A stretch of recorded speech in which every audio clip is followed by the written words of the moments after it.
door right there. Run. With a head of steam moving to the outside his chin. Richie says it can't be done. Tony Shallen says turn on the reggae music. If you're gonna pass me, you're gonna do it high. There is just one more lap remaining, and look how close Rudolph is. It got the slipstream. There we go. 2 laps to settle it in the Blue Emu Firecracker 400. Whatever you got to give it now. Back to green we go. On the final lap, side by side, they still run wheel to wheel. Now, through the snake, the S as we go. Quaro edges ahead. Modolf is still there. White flag, one more to go on the Daytona 250. Kepler leads that lap. Who's going to lead the last one? To the line, look at that. Dave Chapman, he's going to send it around the outside final corner. Has he got it done? Continuing to go side by side for the lead through 3 and 4, and they manage it safely. Now through 5. And hunting for a way by it all. Round 2 between Phil Sell and Rudolph. To the outside. White flag is out side by side. They make contact in the turn number 1. Ooh, gets him onto the grass now, down to the inside. Andy T, a little bit of a wiggle and the perfect crossover there from Paulie Portson to defend the position. Andy T totally sideways. They're still sideways going into Siberia. And getting ready to cross, he goes around the outside, but it's not enough. Edens up the racetrack. Carbo down the track. A photo finish. James Edens wins it. It's still 4 abreast into the braking zone. This is sensational racing. And here comes Bowden. It's going to be a drag race to the end. That's side by side. Who gets it? Williams tries to cover him off, but once again, pulling the over-under. Daniel Morad is going to win with a last quarter pass. Newsom's coming up right there. By the corner. It's going to be Oliver is going to come back at him. It's going to be a race to the line. Does he have enough? Down to it. And a wrecking in 3. Here comes Michael Cozy Jr. Michael Cozy Jr.'s got the lead. He looks to the inside.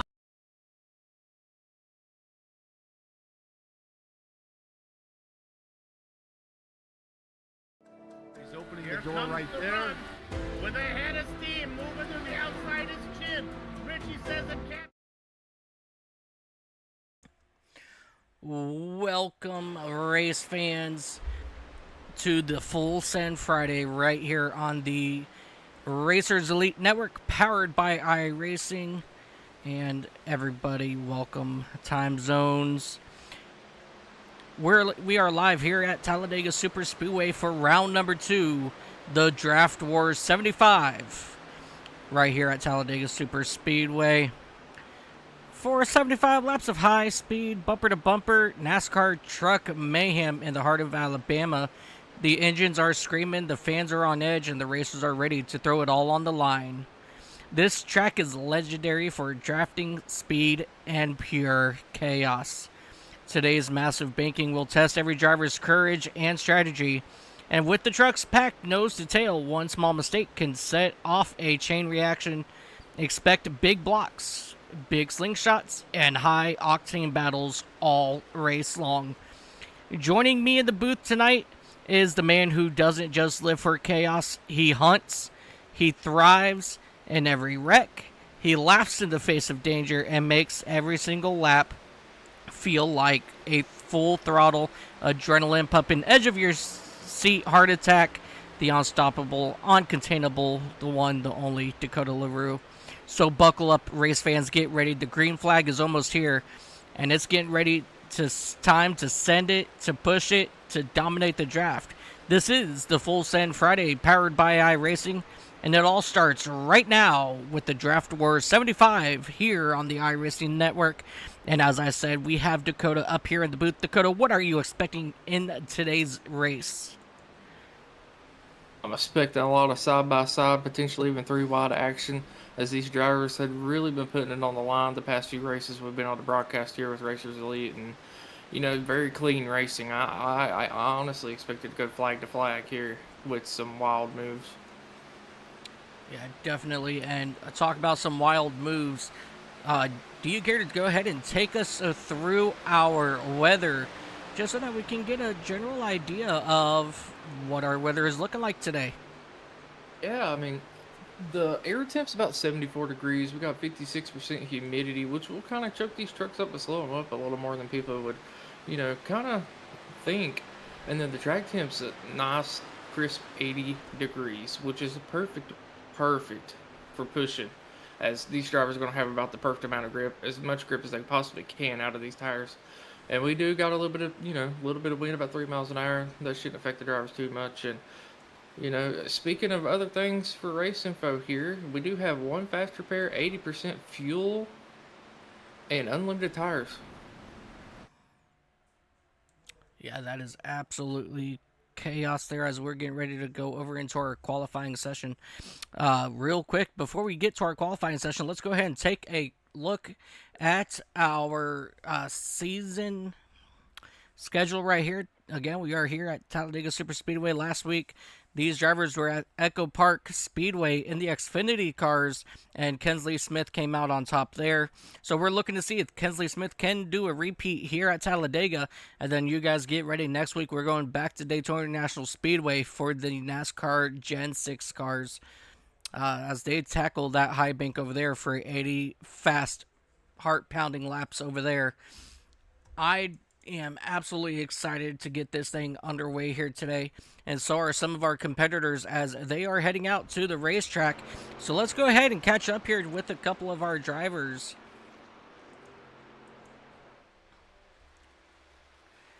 Looks like we're going to take a look here now at Ryan Warping that number 45 machine.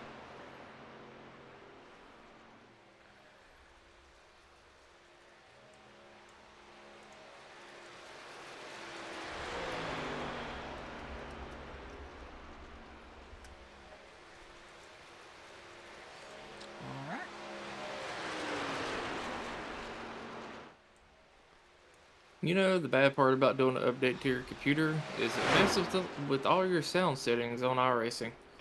That it does. Last week, I don't know if I ever told you, but last week my OBS had this major heart attack, and I had to reset everything, and somehow in the whole process, of my OBS having a heart attack, it screwed up my SDK gaming stuff, and I had to go back in and redo it all. Don't you just love how that works out sometimes? Absolutely.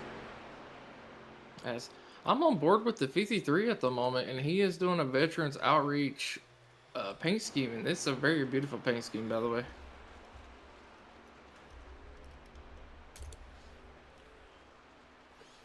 As we're taking a very up close view here of that number 53, rocking that red, white, and blue mission 22 on the side.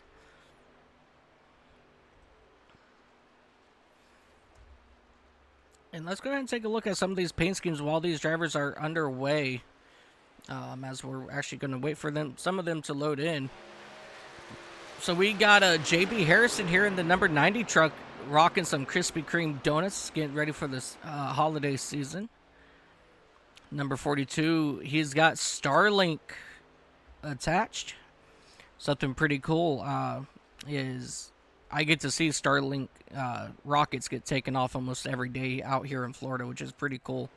Ron Piles, my partner in crime on Wednesday nights in that Insurance Center machine. Pete Pellini rocking that Great Lakes Sim number 47 machine. Steve Vest, Eat More Chicken Chick-fil-A machine. Ryan Warp, he is warping out at the moment. Kirby Wainscott in that number 10, he's rocking that Racers Elite paint scheme.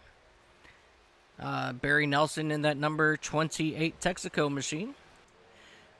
Joe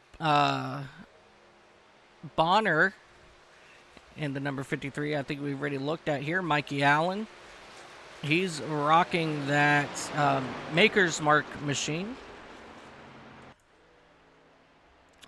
Jack Kelly in the number 38 for Anderson Melon Man Mafia machine.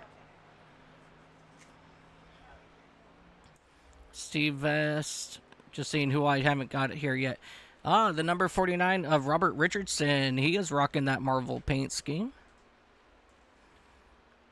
Yeah, and just a quick little update. Ryan Warp with the pole so far. William Skinner's going to inch out Roth by 0.005, so 5 thousandths of a second.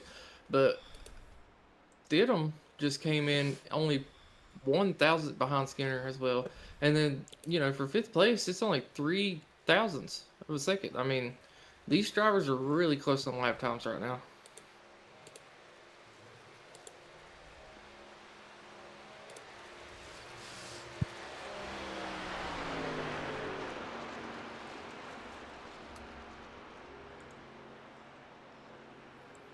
Yeah, these guys absolutely just starting to show down what they can do. As I believe we're getting ready to switch over into our race, because I don't think we have much time left now.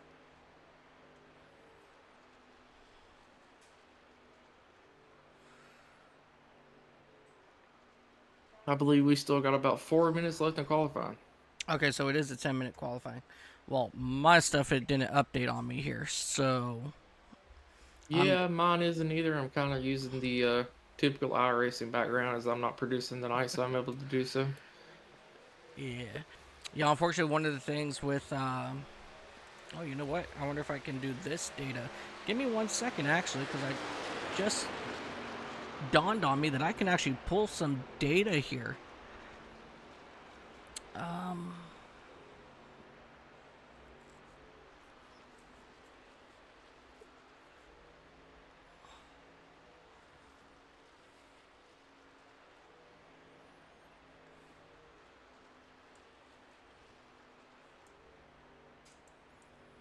I bet you I can do this right here.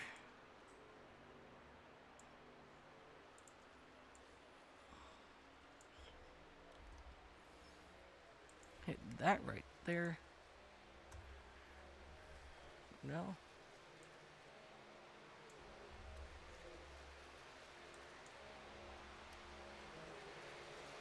Because it's not going to let me do anything here with,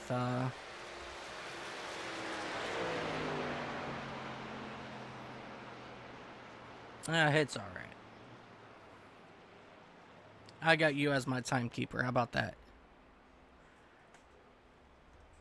So Yeah, I switched mine over to time on my tower instead of my ticker, and it's working fine now. So we got about 3 minutes left to qualifying, and it's still quite a bit of people left to qualify.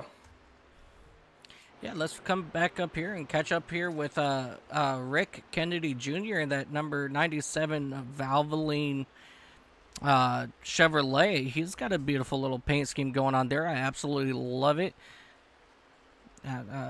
Making it nice and chromy look here as he comes down the back straightaway.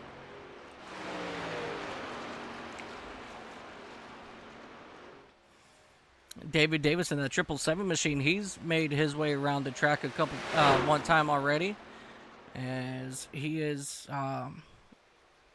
now starting to put down a lap time here. And here comes Rick Kennedy out of turn 4, heading down towards the start-finish line. Remember, here at Talladega, the start-finish line is after the tri-oval. It's not in the middle like everywhere else.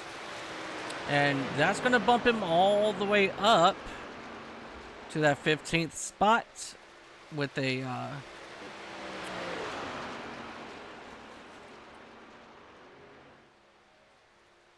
with a 55.978.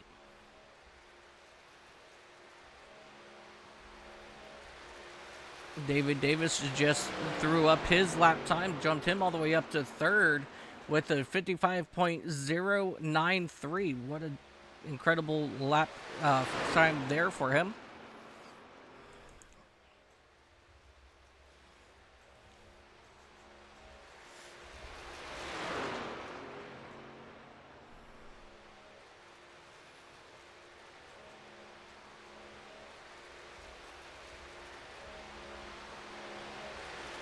As he crosses the start-finish line, that will bump him all the way up to 3rd with a 55.084. Really good qualifying lap there for Rick Kennedy in that number 97 machine. Let's jump back here to Steve Castle in that number 1 machine.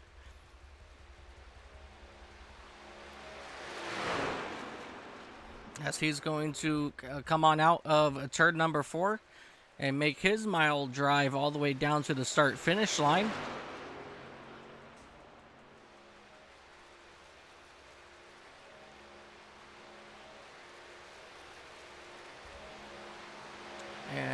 this will put him at a 55.145. So that's going to bring him up to that 14th spot, but he's still got one more lap that he can put down. So let's see what kind of a lap time he can do. No, he's going to go ahead and pull it off here.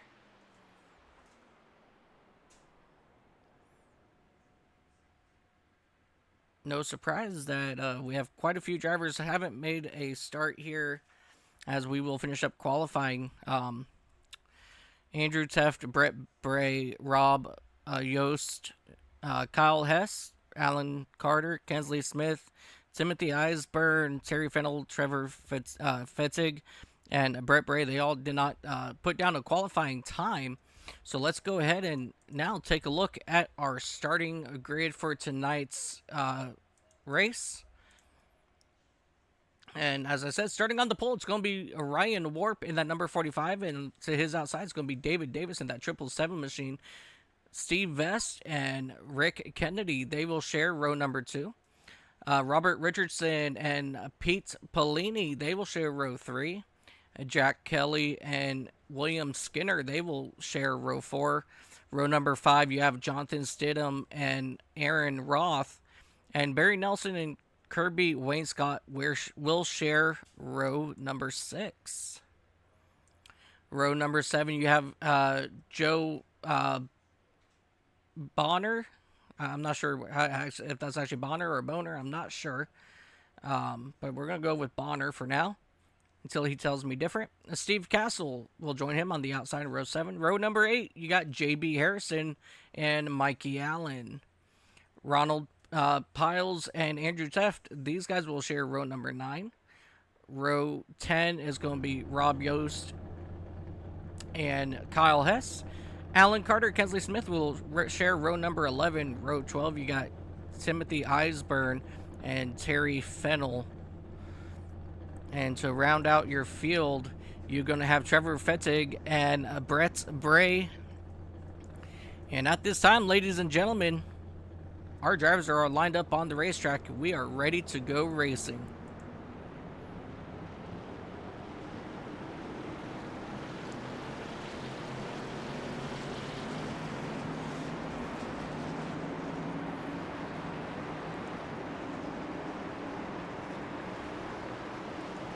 Dakota, what are your final thoughts here as these drivers are going to start making their way around this 2.66 mile track?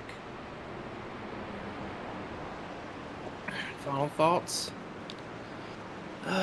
Let's see. Foot to the floor and pray. Put it to the floor and pray. I absolutely love it. Ladies and gentlemen, before we do also get this thing underway, I want to give a huge shout out to Andrew Teft in that number 98 machine. And I also want to give out a shout out to his brother as well, which I'm not seeing in our field today. But these guys are Alex Teft. That's his name, Alex Teft. This channel has surpassed 1,000 subscribers. Congratulations right here to Andrew Teft, Alex Teft, and company. A really big, huge accomplishment for anybody, for any channel here on YouTube. So congratulations to those guys. And, you know, let's look forward to the next 1,000 subscribers. So if you haven't done so, ladies and gentlemen, go ahead and hit that subscribe button at the bottom. Hit that bell to get notifications when we go live. And get ready and pull those belts tights, baby, because we're getting ready to go racing here in the Draft Wars 75 right here on the Racers Elite Network for the Full Send Friday series. Long drive down to the start-finish line. And we are green flag racing. Ryan Warp, David Davis will lead them to the green flag. David Davis on that outside. He has a little bit of separation back to that number 49. I'm sorry, that number 97 machine of Rick Kennedy. And so that outside lane is going to start falling back here before they even get to out of turn number 2. So that's definitely not what they want to see on that outside lane, but you give them about 20 seconds. When these trucks are up to full song, they will start making their way back. As you see that number 97 right on that back bumper of the 777 and David the Davis. 777. Yep. I appreciate that. As you see, Ryan Warp C-Vest on the inside, and that number 49, Robert Richardson, he's going to go ahead and almost clear that outside lane, but here comes that outside lane with David Davis out front, leading that outside lane as they're going to start to make way on their second, up to second, and now they're going to contend for the race lead here in turns 1 and 2. Yeah, and they should get better drive off of 2 here and be able to possibly get up to the lead completely here, but the inside line is going to be fighting back as we go into 3. We have one driver that's decided that they're going to fall back. That's going to be that number 42 machine of Jonathan Stidham. He's like, no, too early. I'm going to fall back and just ride. What a good call from him. Another guy that's back here is last week's winner of Kensley Smith in that number 15 Napa Chevrolet. He's going to stay back here and bide his time, and I think he'll start making his way towards the front a little bit after halfway. So don't expect to see that 15 machine start making any moves until later on here in the race. Yeah, as we do have, still a good 72 laps to go as we just crossed the line a moment ago. And these drivers still need to make at least 2 pit stops if we go green the entire time. So, I mean, they got plenty of time to just kind of chill and not get wrecked out in case anything does happen in front of them here. As we actually see them 3 wide for about that 5th spot back. Yeah, absolutely. As we are riding on board on the tailgate of that number 49 machine, as he's working up his way on the inside of that number 97 machine now, and not able to make anything happen with it just yet, as you have the truck to his outside, as these drivers are getting ready to go 3 wide now here at Talladega. And I guess I lied, because here comes Kensley Smith in that number 15 pushing Wayne Scott to the outside, and they're looking to go 3 wide for second place, getting ready to come out of turn number 2. So expect us. I have a feeling we're going to go 3 wide for the race lead before we get, that 06 machine. He's going to drop down. He didn't like the situation, and so that's going to give it over to either Wayne Scott or the 777 to David Davis. But David Davis, he's going to fall back just a little bit here, and now it's going to be the number 97 of Kennedy on the inside, or in that middle lane, as Wayne Scott and Smith both cleared the top of the field. And I guess I spoke way too soon, because Kensley Smith now up in that 2nd spot as they continue to run 3 wide behind him. Yeah, it seems like Kensley Smith might have dropped back to pick up his teammate. And it definitely paid off as they, worked their way to the front of this field, and currently got the 1-2 positions. And you still see them 3 wide, or about 4th back, and battling pretty hard right now. Yeah, absolutely. Definitely some crazy things that we are seeing so far here today, as we're going to jump back on board with that number 49 machine of Robert Richardson. And we're looking at the back end of his car.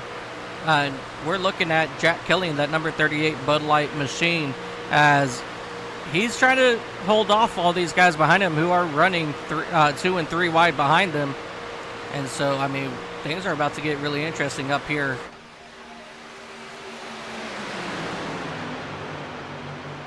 It looks like for the moment your top 7 or 8 drivers are going to run side by side, or I'm sorry, single file, and the first ones to jump out of line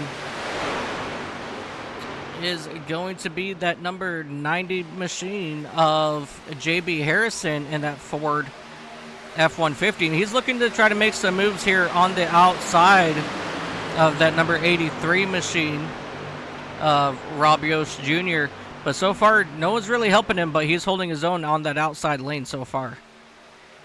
Yeah, it looks like the number 28 is having a little bit of an issue getting caught up to the back of him here. As the 90 jumped out of line about the 8th spot, and he's dropping back at the moment. And, they're potentially getting ready to have a lot of momentum, as there's about 5 trucks on the outside now, but they really need to get grouped up and moving. Yeah, definitely. That's something that these guys really need to do. as we are only working lap number 7 of this event. We have 68 laps to go. You know, the first couple laps, you know, they were running up there 3 wide, and I think they finally realized, wait a second, we still got a very long way to go. Yeah, as I said earlier, I mean, I was expecting some 3 wide racing, but very clean racing, and these drivers do like to put on a show here, but they are very good about not causing cautions in the process. As you see the 38 looking to possibly get up there in front of the 90, and unfortunately he was not able to do so as the 90 just had too much momentum, and 38 possibly looking to get up there again. He thinks about it and does not commit. Now that number 90 machine of Harrison, he was able to get right onto the side before he can make that move up. But now he's got that number 28 machine of Barry Nelson right on his back bumper.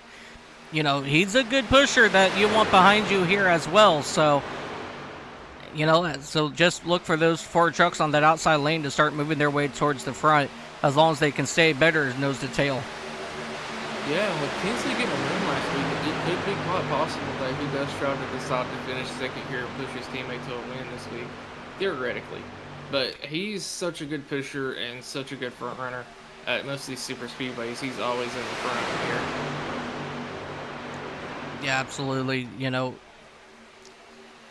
one of the things, you know, is you want to be able to help your teammates, but also, like, at the same time, you know, you have a championship that you're trying to chase of your own, you know, and these guys only have a handful of races because, you know, these seasons are really short here for these guys. So you don't want to push too many teammates, you know, without yourself getting a win too, because you need those points in the chase as well at the end of the season, or at the end of the regular season, to help you, you know, with your way up towards the championship. So it's going to be very interesting to see what he does. What a move from the middle line there. They got really close and tried to side draft, and I really thought there was about to be an incident there as the 67 kind of really whipped it down there. Yeah, Mikey Allen in that number 67 machine. You know, he lives up in the New England area. As we see a couple trucks kind of, I don't know if you saw it, but a couple trucks kind of got like a little loose there from that bump on the bottom. I don't know if you saw that, because that number 53, he also jumped sideways as well. No, sir, I did miss that, but I am checking on the back of the pack. I'm in 26th place with Brett Bray at the moment, and, you know, everyone's still able to maintain draft, and they're just kind of back here saving from the looks of it. They're leaving plenty of gap and just letting off the throttle, so look for potential fuel strategies here as these drivers are, you know, kind of just biding their time and waiting for their moment. Yeah, this back group being led by Andrew Teft in that number 98 machine. You know, he's staying right there with that number 1, but he's also staying back far enough that, you know, if anything were to happen in that front pack, you know, they can quickly get slow down, get around them. But at the same time, you know, with them staying in line as they are, you know, they're not going to lose that front pack, and if they do, then they could just get into a tighter formation and reel that front pack right back in. So these guys are playing it smart, playing it smooth back here, and one guy I'm definitely watching that's back here is that number 92 driver, Timothy Eisburn. He's fast, but man, let me tell you what, the last few weeks on super speedways, he's just not had any luck. So he's hoping to play this new strategy and see how it plays out for him at the end of this thing. Yeah, and I just need to let Mr. Teft know if he take that Buffalo Bills paint scheme off and put a Ravens paint scheme on there, he'd probably gain about 100 horsepower. No comment. See, I actually have not much room to talk as I'm a Patriot fan. And I'm a diehard, so no, I did not follow Brady. So you like deflated footballs. Okay. I'm just playing. No. I like my Patriots. Okay?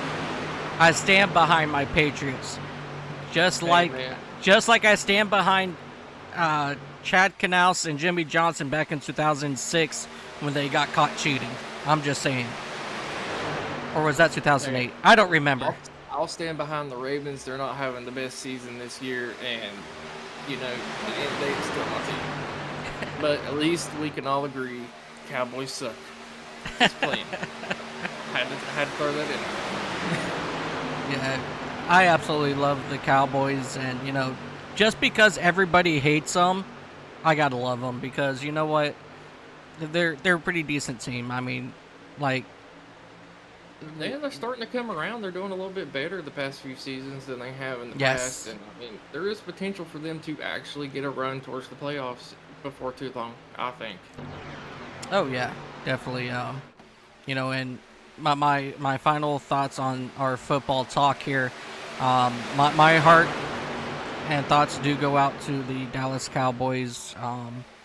You know, with the passing of their player, you know, so my thoughts are with them and their family. And as we come back to Talladega, Barry Nelson, that number 28, he's dropping to the back.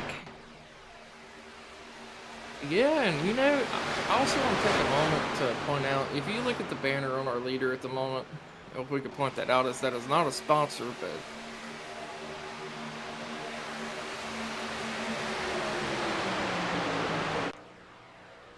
oh, hang on, let me zoom in a little bit more on that banner real quick. Sorry, guys.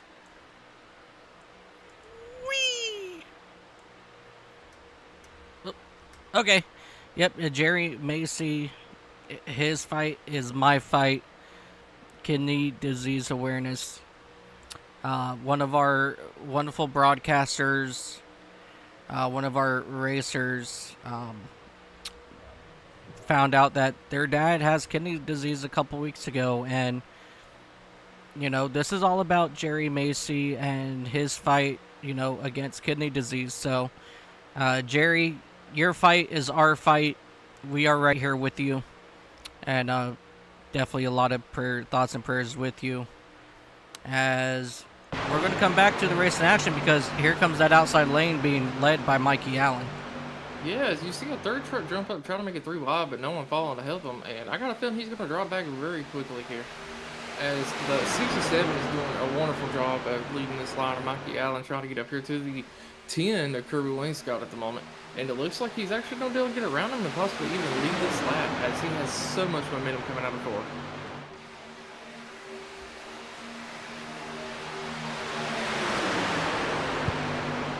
Yeah, definitely really good racing here as we ride on board now here with Jonathan Stidham, as he is trying to push, I believe that's going to be Aaron Roth in that number 57 machine directly in front of him.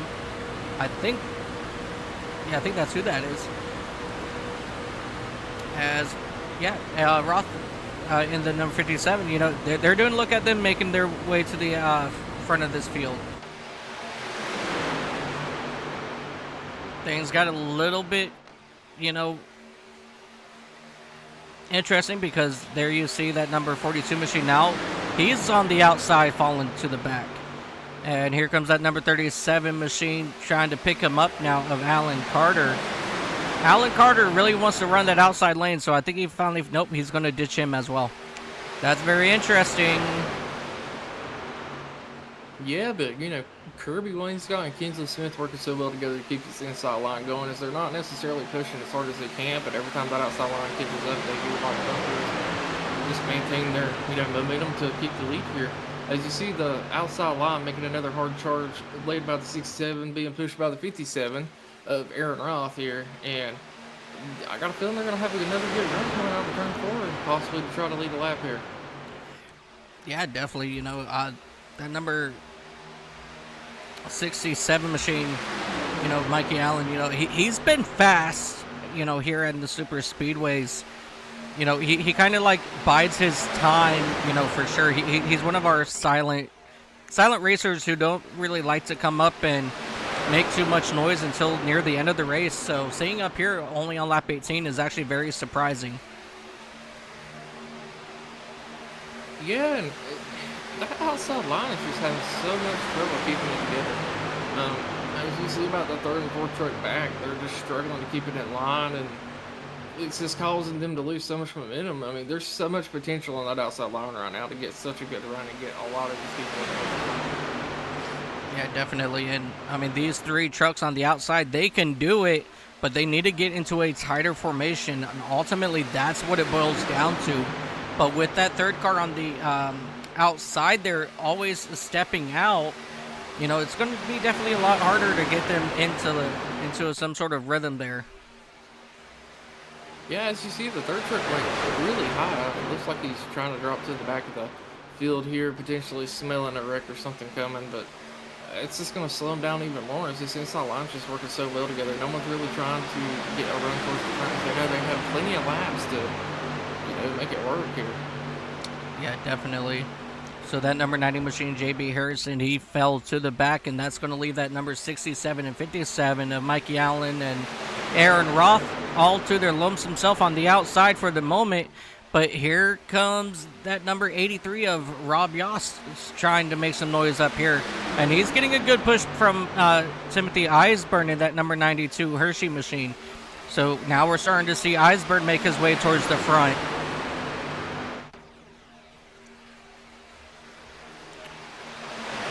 And if my calculations are correct, I believe we're going to start seeing some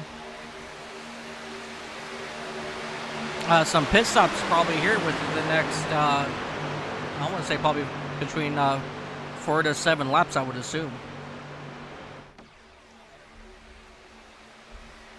Because I could be wrong, but I feel like someone said these drivers should be able to go about 28 laps on a tank of fuel, but I'm not 100% sure on that. Yeah, because we also have to remember these drivers do not run a full tank, as you pointed out earlier in our opening. So it's definitely going to be very interesting. I mean, it's very well possible that they can run just about 28 laps. So yeah, so I would assume probably here within the next 10 laps, we'll start seeing them start diving down pit road. Well, I do know one thing. All these people in the back that's just going back there chilling and saving about their time, but they're going to be able to go through more laps than the people in front here, as they have really been, you know, pushing, trying to keep the lead. As you see the 67 and 57 working together again, trying to get that outside line to work, as they're just going to lose a little bit of momentum, but they should have a better drive off, and they're completely side by side, nose to nose as they come out of 4. Yeah, as we're now right on board once again on the back on the deck here of Kensley Smith, as these guys are battling it out with the 67 and the 57 on the outside. You know, this is just, you know, showing what kind of racing happens here, and you know, just it's absolutely phenomenal. But the ones that we really have to watch on fuel is going to be that number 10 of Wayne Scott and that number 67 of Mikey Allen, as they've been out front for majority of the race. Oh, but Mikey Allen and Aaron Roth potentially looking to get, you know, the new 1-2 position, as Kirby Wainscott's going to be fighting back on the inside. It kind of looked like Mikey Allen thought about dropping down and decided not to, as he was not going to be clear there. And Kinsley Smith coming up and giving a really good push to that 10 truck at the moment, as well as Aaron Roth giving a good push to the 67. Yeah, as we are watching this battle up front, I'm jumping over here to our YouTube chat real quick. Little Toasted Cupcake says, let's go Mikey, number 67. As we got a Mikey fan here, and we got a little bit of movement happening back here in the back. These drivers are starting to get antsy, I think they're trying to find that inside lane near the middle to the back part of this track. Or, I'm sorry, of this field.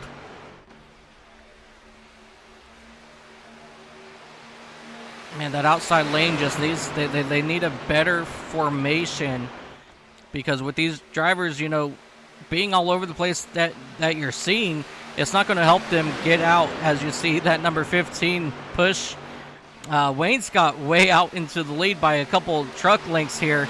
So these two are going to start to check out, but the rest of the field's going to regain right back to their back bumper here in just a second. And what a good job from the entire field. Nobody's lost the draft yet at all, so everyone's still, you know, within reach to win this race. The only drivers that did not lose the draft so far is the rest of the field, except your 2 race leaders. But here comes everybody else recatching them now as they head up into turn number 3. Yeah, as we're about to cross over to lap 25, I'm starting to think that 28 laps is probably going to be about the fuel limit here, like we were discussing a minute ago. Yep, and so we see that we have one driver coming in. It's looking like it's going to be that number 90 machine coming down all by himself. And that is not a good thing to be a long car at this top of track. No, that's definitely not what you want to see. You know, he's going to be all by himself, and that's just going to be absolutely devastating for him. He is going to have to pray real quick, you know, for a caution, as he's going to be all by himself, and, you know, depending on, you know, the way everything else works, you know. I mean, you never know. There could be an incident going into the pits that caused a couple people to fall off here. We'll just have to see how it goes. As JB's already out of the pits with a 14-second pit stop. Good pit stop there, and we have more than half the field coming down. Hold on to it, guys. Whoa, the 55. Nope, he abandoned the cautions out. The 57 had issues coming down onto pit road. Big.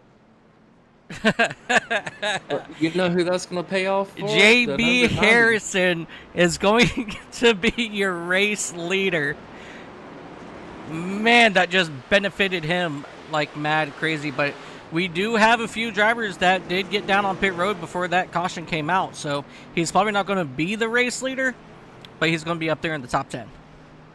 I think he'll potentially take over the race lead here. He's going to be able to go full throttle all the way around the track to get caught up to the other group. And, I mean, watching this replay, I mean, just a lot of action here. It's the 53 truck, you know, locked the brakes up, was getting sideways. I mean, we had a couple people decide not to go on the pit road.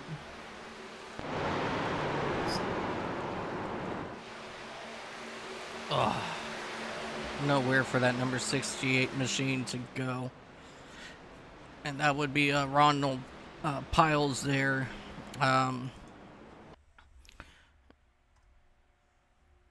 Joe Bonner, he had issues coming down here as well.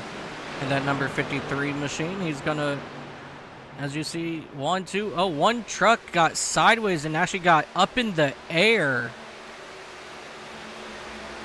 I'm going to have to come back and find out who that was. Mikey Allen, he was involved here as well.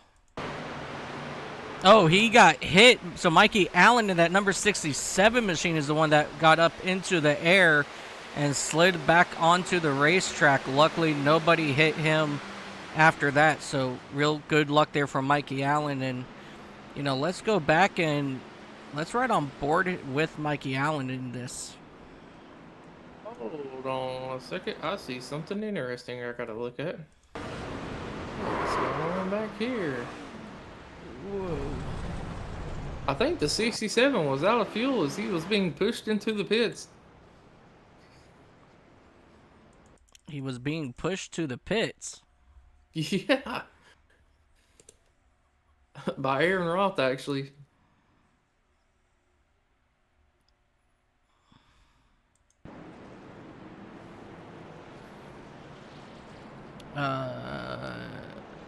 Yeah, that's what it looks like. He ran out of fuel.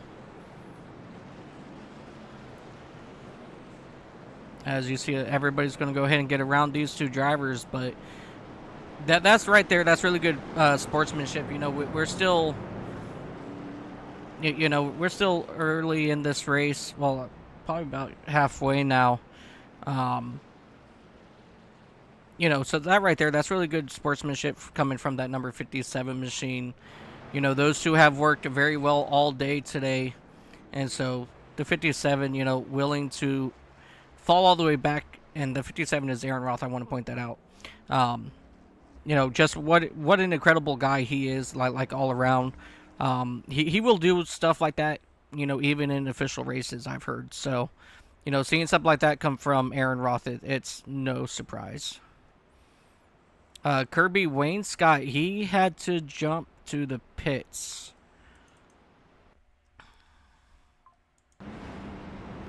He's another driver that ran out of fuel. And he just got turned off the nose of Kensley Smith as Smith was trying to be nice and get him going. Andrew Teft, something happened with him. Yep, this is where they were all slowing here. Okay. Man, but yeah, just very unfortunate for a lot of these drivers running out of fuel. David Davis, he got down on pit road just fine. So these guys literally, okay, so they were actually stopping for your pace car, and there they go. So definitely a lot of interesting things happened there under this last on this caution. They were literally right there at their pit window.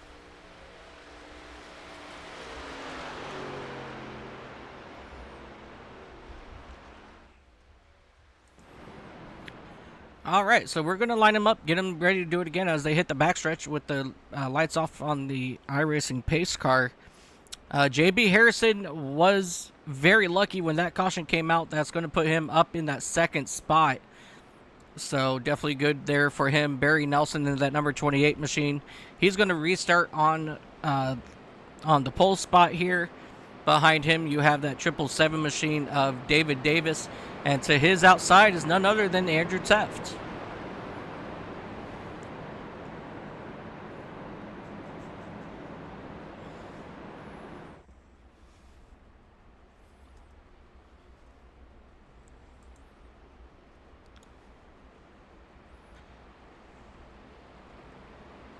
If you're talking, Dakota, I think you might muted your microphone. No, sir. I was taking a moment to look at something real quick. All right. All right. As the pace slots are off the pace truck this time, and Barry Nelson leading us back to green with JB Harris on his outside, pitting by himself and up into second place. What a strategy! How that paid out. Yeah, he definitely got lucky with that one. I mean, like, he couldn't have timed that any better than what you guys just saw. As we're coming to the restart zone this time, again, Barry Nelson taking us to the green, and he gets a wonderful jump as the outside line, not able to get a really good jump. He actually got such a good jump that David Davis is pretty good ways back off of him here and could potentially go around him on the outside if he really wants to. But it looks like he's going to stay on the bottom potentially and push Barry Nelson as the outside line is still struggling to get momentum up and going. And towards the back half of the pack here, they kind of fell off and split away for a little bit. Yeah, as you see that outside lane finally starting to make their headway back to the front. You know, that number 98 of Andrew Teft didn't really leave the back bumper of that number 90 machine of Harrison, so they had a little bit more speed than what Barry Nelson and that number 28 had before the 777 finally got to his back bumper. So that allowed that number 90 and Andrew Teft to come back on the outside, as you see Nelson and David Davis now trying to pull away from that 3 machine of William Skinner. That's somebody who we haven't really seen up front here just yet. William Skinner in that number 3 Oreo Chevrolet. He's up here, and now Andrew Teft is now right behind him in that 4th spot. As these guys are starting to pull away a little bit from that outside, but here comes that outside lane back to the outside, and we have 1 truck, 2 trucks going, thinking about trying to go 3 wide, but nobody goes with that number 37 machine of Alan Carter. Carter, again, he absolutely loves that high side, so if he can get somebody to go with him, then he is a very happy camper. But as of right now, nobody's really going with him except that truck that's probably about 30 truck lengths back. So far, nobody really wanting to go 3 wide here, as you see Kensley Smith in that number 15 now trying to make it 3 wide.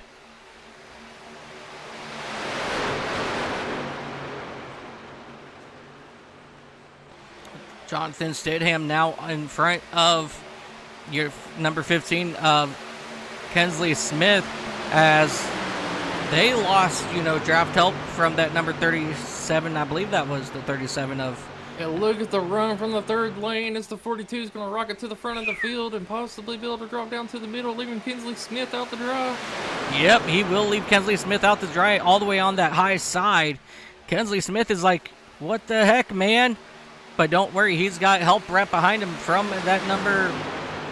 I can't tell what number that is because they don't have it on the side, but from that Toyota machine right behind him. I believe that's going to be the 83 of Rob Yost, as they are getting a decent run now on that high side. As that number 90 machine, he's still trying to work that middle lane now. Rob Yost thinking about ditching Kinsley, but no, he's going to stay right there on the back bumper as they exit turn number 2. And there he goes down onto the inside, or into that middle lane. He wasn't falling for that 2 times as he went down the block. No, whoa, hold on to it, 4 wide up into turn number 3. They will now get into 3 wide formation. Very close call there coming into turn number 3. And what a move by that number 90 to check up in time to let Kinsley Smith get in front of him there. That was almost very bad. As Kinsley Smith was starting to lose it there as he lost the draft for a moment.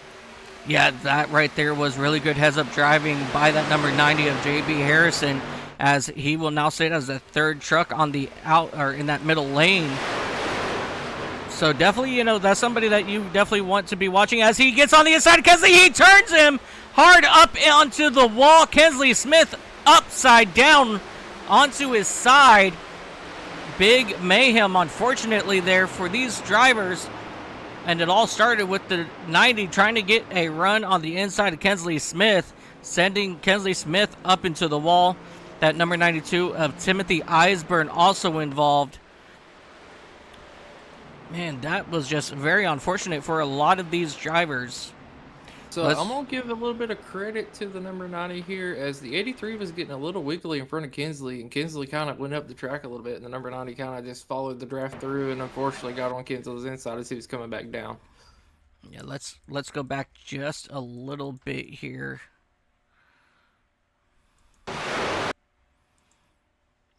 Yep, as you see, the 83, he goes up. A little bit of a bump there from Kinsley, and so Kinsley had to lay off.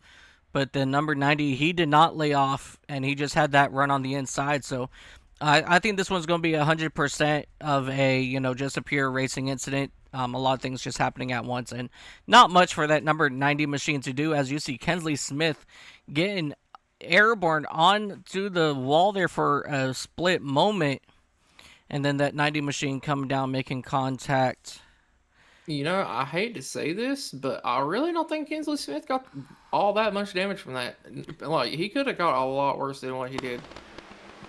Yeah, absolutely. As you see, Timothy Eisburn in the back coming almost to a complete stop. Really good driving there for Kinsley Smith, or by Timothy Eisburn to avoid all that. And again, this is just one of the cleanest leagues when it comes to super speedway. These guys are prepared for almost everything. As you see, people able to completely stop on a dime almost, which is very hard to do in these trucks. And then earlier, Kinsley Smith got a little loose and the 90 was able to check up and let him in lane, like, without any issues. But, occasionally some things do happen here. Yeah, definitely. Sometimes some things do happen, as your wave around is going to be Kirby Wainscott in that number 10 machine. I wasn't aware that he became a lap down, but I think he became a lap down when he had to tow back to the pits because of running out of fuel on the back straightaway.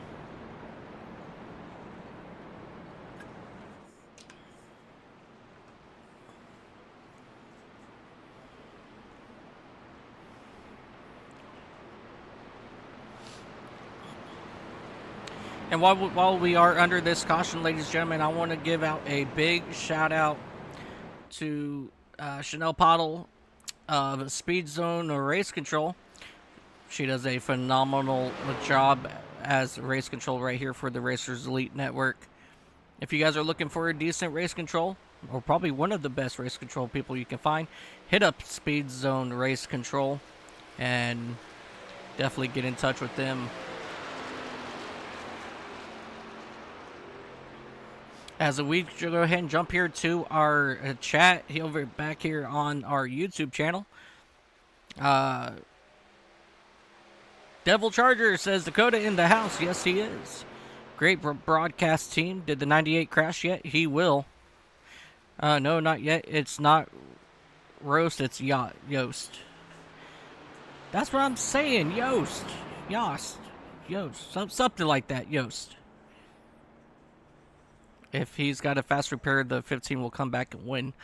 Devil Charger definitely right there, rooting on for that number 15.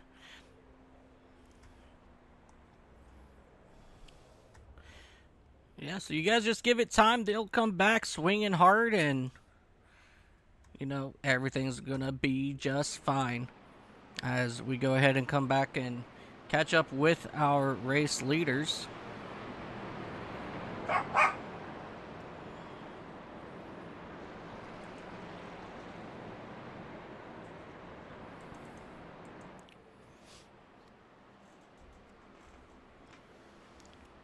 So we had a couple takers last time down here on pit road.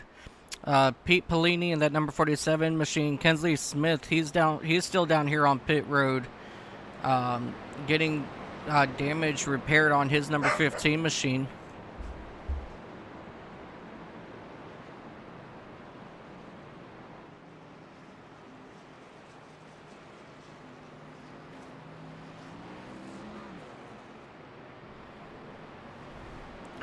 All right, Kensley Smith, he'll come out of the pits now, and he'll come catch up with the field as we're going to go ahead and double them up, and we're going to go back green flag racing with 39 laps to go. So these guys, they're still going to have to make at least one more pit stop to make it to the end, and it looks like the ones that stayed out the longest so far is going to be Jonathan Stidham, Joe Bonner, William Skinner, and Robert Richardson in that number 49 machine. Those guys came down pit road back on lap 26. So, and that includes Andrew Teft as well. So, knowing that these guys will have to come back down pit road one more time, but they're going to see how this works out for them. Yeah, it's the 15s that finally catching up to the field here, and he's going to be starting in that 26th spot all the way in the back, and I got a feeling we're going to see him drive back up towards the front here, as he's a very good super speedway racer.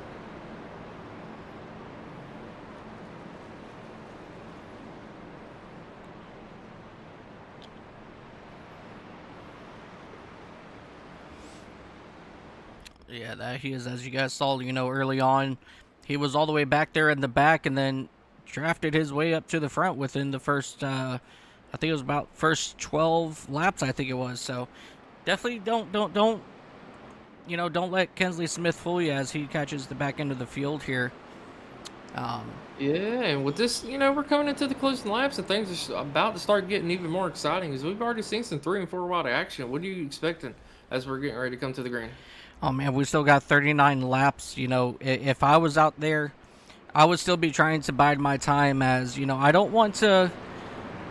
I really don't want to get in the middle of things, and get to stay out of the big one. But some of these drivers, I have learned, they're more aggressive than anything. So it's going to definitely be very interesting as we're going to come back. We just got the lights back on the pace car for some reason, and we're going to turn them off again this time by. There's something out there that the track officials didn't like. Yeah, as we actually have 3 people coming down pits again to possibly top off on even more fuel.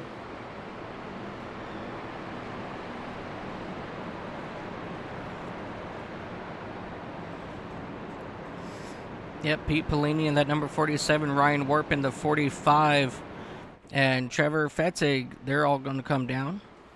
Fetzig already out of his pit stop, so he just took some fuel. Ryan Warp possibly came down pit road, got some tires, and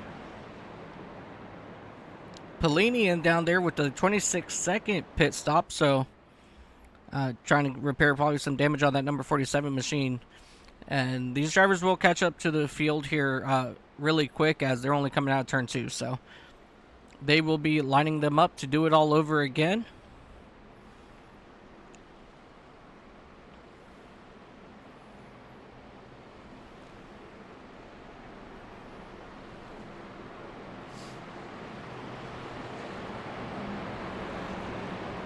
But as I was saying before we got the lights turned back on, you know, with what 3-wide racing that we have seen so far, Dakota, I think we're going to see it intensify from here. So these guys in the back, you know, Kirby, Wayne Scott, Kensley Smith, you know, they're in the right spot, you know, just in case something happens in front of them.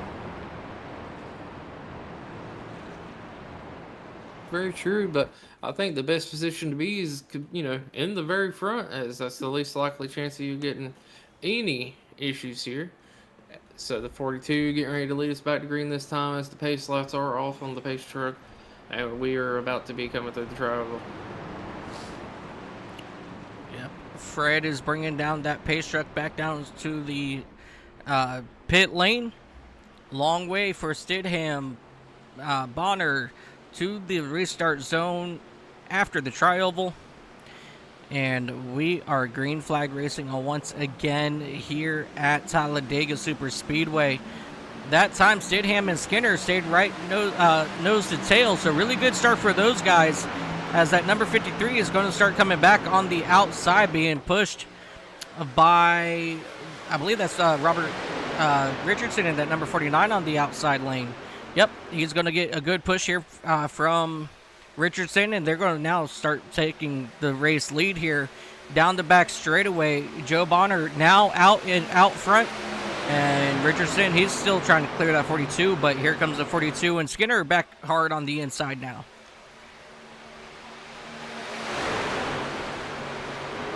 Now they are now side by side for the race lead. Everybody back behind him, somewhat single file. Probably about there from, maybe 12th on back is pretty much single file now as they come through the tri-oval, and it's probably going to be Bonner this time with your race lead. He is clear of that number 42, and he's going to stay on the outside. He's not going to ditch Richardson just yet, as there's plenty of room for that number 28 to move down, but he's going to stay up high as well. And so that looks like we have a dedicated outside with those 5 trucks. No, they're going to now leave Bonner by him lonesome himself, and now that number 49 of Richardson, he's going to bring that middle lane to the front.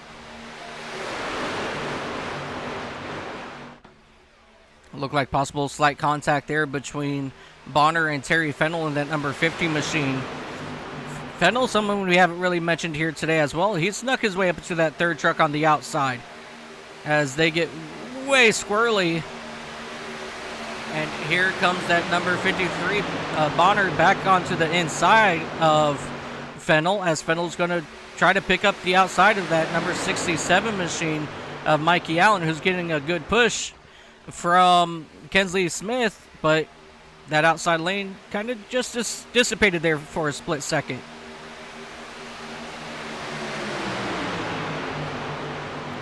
A lot of movement going on now as you see that number 28 machine fly up to the racetrack, not able to make it happen, but here comes that 53 back to the inside. He's looking to reclaim that top spot in the middle, and he's looking to try to bring the middle lane to the front, but there goes Stidham. He moves to the outside of Richardson. Now they drag race to the start-finish line for that race lead, and here comes Bonner. He's going to go ahead and take it to the race lead now. Remember how I said this thing is about to get intensified, and ladies and gentlemen, here it is. A lot of hard racing now going on with 35 laps to go. One truck is way off pace there. It looks like it's going to be Andrew Tefton, that number 98 machine. He didn't like what was going on, so he went ahead and fell back. As we catch back up here with our race leaders, that number 53 of Bonner still working that middle lane, but here comes that number 28 machine of Nelson. He's now trying to get that outside lane to go, but right now there's only 3 of them out there, so they're not going to really get to go too far out. But now but the 60 is going to drop to the 3rd lane and potentially try to get around the 53 here. Is they were working so well together, and that's going to cause the 53 to lose a lot of momentum over the way. As you see the 67 getting up towards 28 got on the wall a little bit, no harm, no foul, they're still straight. Yeah, a lot of drivers now out here. We're starting to run 3 wide.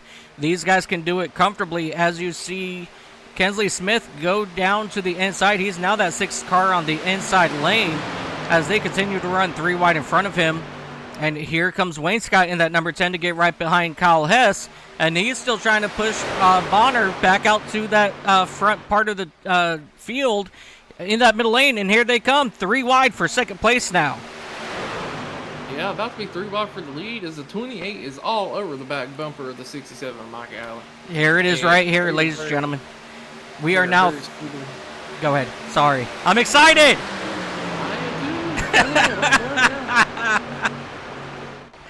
Big movement out of that number 67 of Mikey Allen on the outside as they are 3 wide for the race lead. But who is going to prevail? That's only going to be time to tell as they will now drag race 3 wide down the back straightaway. And it's looking like that 3rd lane's got a hell of a momentum coming out of 2. You know, the top 2 could potentially drop down if they really want to, but I think they're going to stay up there. Oh, I spoke too soon as they drop right to that bottom lane. Oh, 28 often stay in the middle lane. Interesting.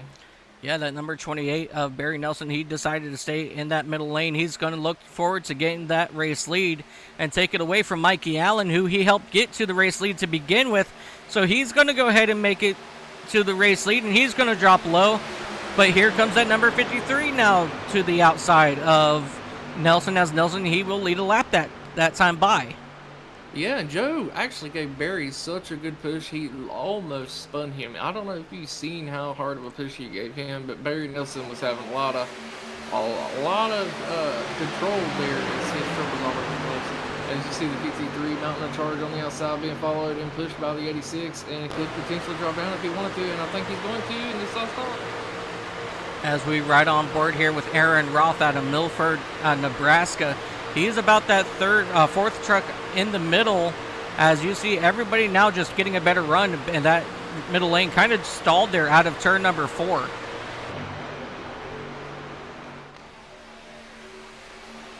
Oh, man. Yeah, we still got about 31 laps to go in this race. These drivers are driving like it's the last lap. That's okay by us up here in the booth, because that gives us more to watch, more rooting, more hollering at these drivers. As you see that outside lane finally starting to dissipate, fall back. They're now all the way back there in that 5th row. So they kind of died out right there, as there's only 3 trucks to that outside. As you see, one truck trying to figure out what lane he wants to be in, as he went from the high side to the low side to the middle, back to the middle, and now to the inside lane he chooses. As they come out of turn number 4, still 3 wide. And here comes Kensley Smith on the outside leading that pack. Man, oh man, there's just so much going on. These drivers are getting so squiggly in the middle of the lane. As you see, the middle lane actually being able to get a good push coming up to the lead. And that 53 is going to be able to actually take over the lead. It's going to cause Kyle Hess and the 86 to drop back slowly, as that 3rd lane is about to have a hell of a run coming out of turn 2. Yeah, Kyle Hess slowly made his way up into the lead in that center lane, as they are now running 3 wide for that race lead. A little bit of a pushback behind on Bonner, got him a little bit sideways, and now here comes Wayne Scott. He's going to take it 3 wide up in this middle lane now on Kyle Hess and that number 15 of Kensley Smith to the outside. Yeah, I was just about to say, well, looky there, Kensley Smith back up towards the front of this pack here. As you see the 10 truck trying to mount a charge in that middle lane here. Yeah, Kirby, Wayne Scott, he is looking for a race win here at Talladega. He's struggled the past few weeks, but he looks like he's trying to make it happen here at Talladega. But right now, he's on to that 2nd spot so far. And as Kyle Hess and Bonner both starting to pull a little bit away, but here they come back to the outside. Yeah, it almost looked like Kyle Hess, he had a shot of NOS coming into 1 and 2, as he had such momentum in the center of the corner there. Yeah, that's how this draft works, you know, as that middle lane is starting to get separated there.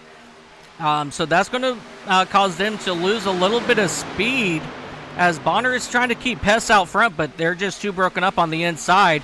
And that's going to allow Wayne Scott and Roth to go ahead and rocket around them on the outside.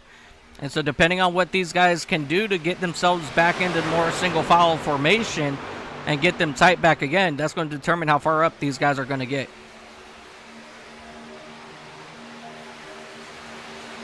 Yeah, but this inside line is fighting back so hard to keep the lead. As they're doing such a wonderful job to the center of this corner on the inside, and I mean, it's insane. You know, normally the outside line gets such a good run off of the corners. They're just able to blow right by the inside line, but these two are working so well together at the moment. As you know, the third truck isn't even attached to them. It's just literally them two. Yeah, as you see that that number 10, that 57, he stepped out. I think he had to cool off his race truck, and now he's going to fall towards the back of this pack. Yeah, and just to remind you, we are in the pit window to make the end of this race. Oh, there it is! Drivers could be coming down at any time, but unfortunately, Nami's going to go around, and that is going to be the big one. Wait, no, whoa. How the hell, excuse my language, but how the hell did only one truck go around? I believe the 90 might be lagging a little bit, having some really connectivity issues there. As it didn't even register he wrecked. What? No, there is no way. Wow. Okay, I got this rewind. I'm slowing it down from my point of view. Let me know when you're ready. I'm gonna go over this with you. Okay. We're slowing down. I got to get a good view of this. The 67, the 15 touch. The 15 gets a run in the middle. Hole closes. The 90 comes down into the 15. That sends the 90 around. He lifts up into the air a little bit, comes back up, still facing backwards as you see Kensley Smith driving through him. One car gets sideways. A couple trucks bump. The 90 truck is driving backwards. Wow. Never have I ever witnessed. My mind is broke. Dude. The 90 will forever be known as Toemater at this point. That is going to be his nickname. That's the only choice we have at this situation. Is he spun out and was driving backwards until he got bumped again. Might I add, he had full control of that truck until he got bumped again. You know, let's ride on board. Full speed.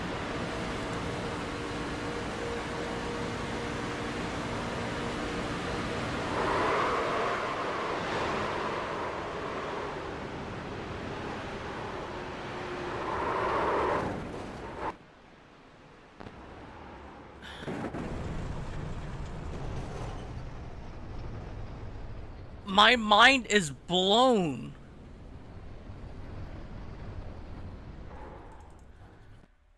This time, let's go up to the blimp. Okay, let's see what the blimp saw.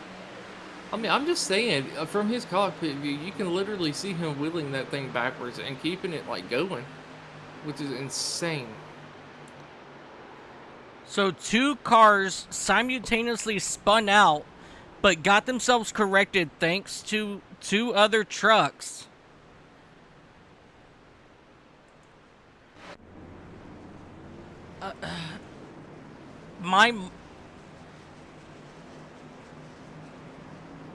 I'm speechless, Dakota.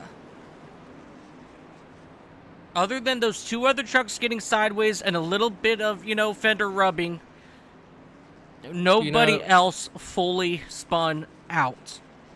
I did an interview the other night, and I'm going to say exactly what that did. Sometimes you just got to lay them out on the dash and let them things hang. And that's exactly what the 90 did. Is he even tried to drive backwards to keep that caution from coming out.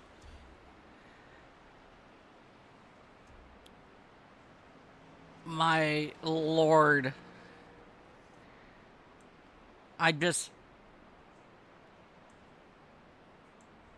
My mind is so blown, guys. Well, back on the live side of things, though, Kyle Hess to the lead. Kirby Wainscott's going to be P2 on this restart.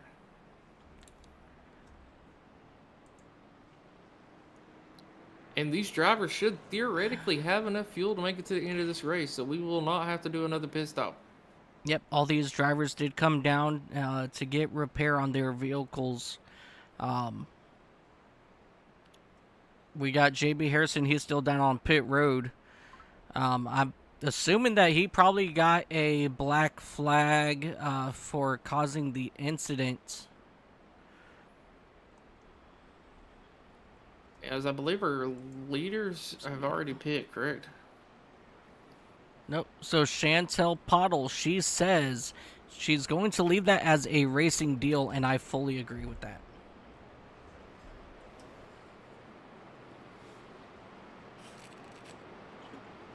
So once again, a very good call from your race control. I'm going to be talking about, look. I mean, the only option is to call him Toad Mater. I mean, I don't see anything else we could do at that point. No, and it's like the track. Okay, so, like, obviously we all know that this is a simulation. We're playing on over the internet, okay? And what it boils down to is his internet connection blinked at the right time, okay?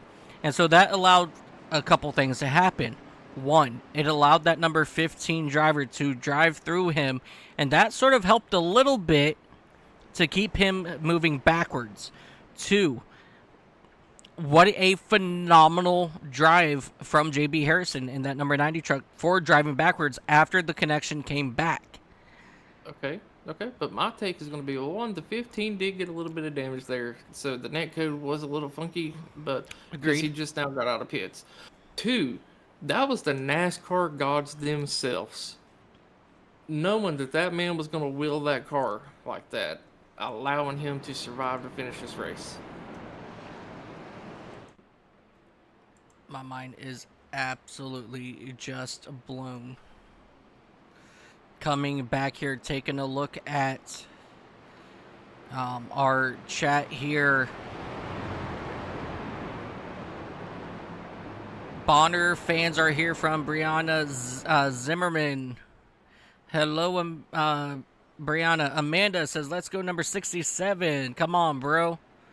Great racing. Joe, keep it up. And Cupcake once again says, let's go, Mikey, number 67.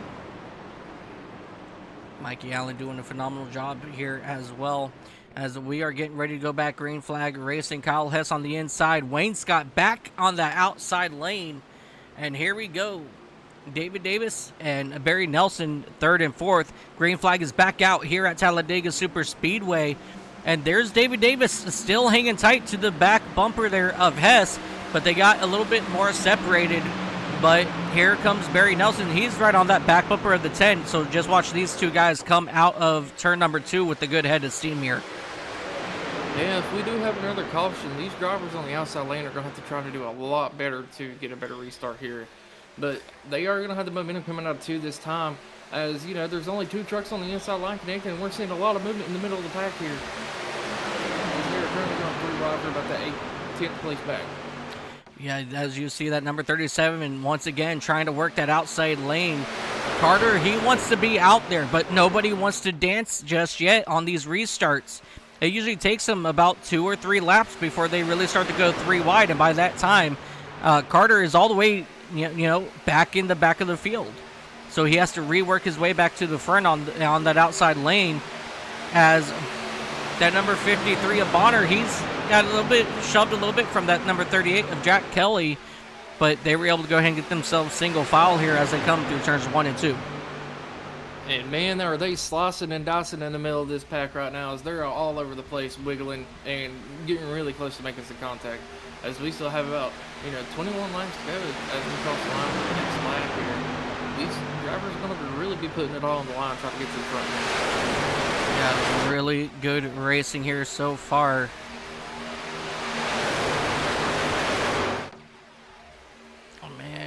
Look at Wayne Scott on that outside, getting in one heck of a push now from Barry Nelson, that number 28 machine. They're starting to get a little bit more tighter on that middle lane, so they're starting to make headway towards the front of the field. Yes, and it appears J.B. Harris is coming down to serve his black flag at the moment. Or this damage, he's not able to keep up with the pack. So he's going to have to pray for a caution. Oh, one car up into the wall. Who is that? That is Jack Kelly. Jack Kelly in that number 38 machine got up into the wall on the exit of turn 2. Able to get it off the wall, and now he's going to... Whoa, big movement. Oh, we got another one in the wall. I'm not quite sure what happened there. Holy cow. I mean, that's what happens when you are coming to 20 laps to go this time by. Now everybody's, once again, is now running double file as we are doing 187 mile an hour formation lap. And a lot of movement. These truck... Whoa! Trouble in the back. That 68 of Ronald Piles, he goes around. He will grab a gear, and he'll start going again. And the caution will not come out as we stay green flag racing. Wayne Scott, he is stuck on that outside lane now as we catch back up here with our race leaders. Wayne Scott now falling all the way back to the back. Not good news here for Wayne Scott in that number 10 machine as he's falling way, way back. Possibly all the way back there to right about that 23rd spot. When it's all said and done, no, he'll come back in right about 16th. So it's not too bad, but that's still the back end of the field. Yes, David Davis going to take over a lead and drop up to the inside of the turn. It's going to be finding hard of Barry Nelson to get around him on the outside, being pushed by that 57 of Aaron Roth. And what momentum they had going through that corner. Yeah, once that 777 machine went down to that inside, it's kind of like, you know, Barry Nelson, he kind of hit like a little turbo switch or something in his machine because he quickly started getting to the outside of Davis there out of a turn 4 that last time by. So that was a really good good movement there as we have two cars trying to make an outside lane work, but still no help with him from anybody else. And that's going to be Wayne Scott falling even further back. That's all right. They tend to get up there when it comes to the closing laps and when it matters. So these drivers still have plenty of time to make moves this early. 18 to go this time. Yeah. And we have another truck on that outside lane. He is falling back. That's going to be the 42 of Jonathan Stidham. He's going to elect to pull out and drop to the back here as well. As Wayne Scott pulls out in the back, trying to make something work on that outside. But he picked up none other than Kensley Smith. So watch out, boys. Here comes Smith and Wayne Scott. And they're going to have help now from that number 37. Oh, oh my God, I'm sorry. That was Hess who got shoved. 3 trucks getting around. Whoa, wait. Able to save it? Hold it. Hold it. No, stay off. My God. What in the world is going on here today, ladies and gentlemen? These drivers were 5 wide for a moment. Since this did not register, I'm sorry about you guys having to see this view, but you guys are going to have to see this. We're going to come back here real quick. As something happens to Hess. Nope, it wasn't Hess. Something did happen to Hess, but that was towards the front of the pack there. There was issues in the back. Woo.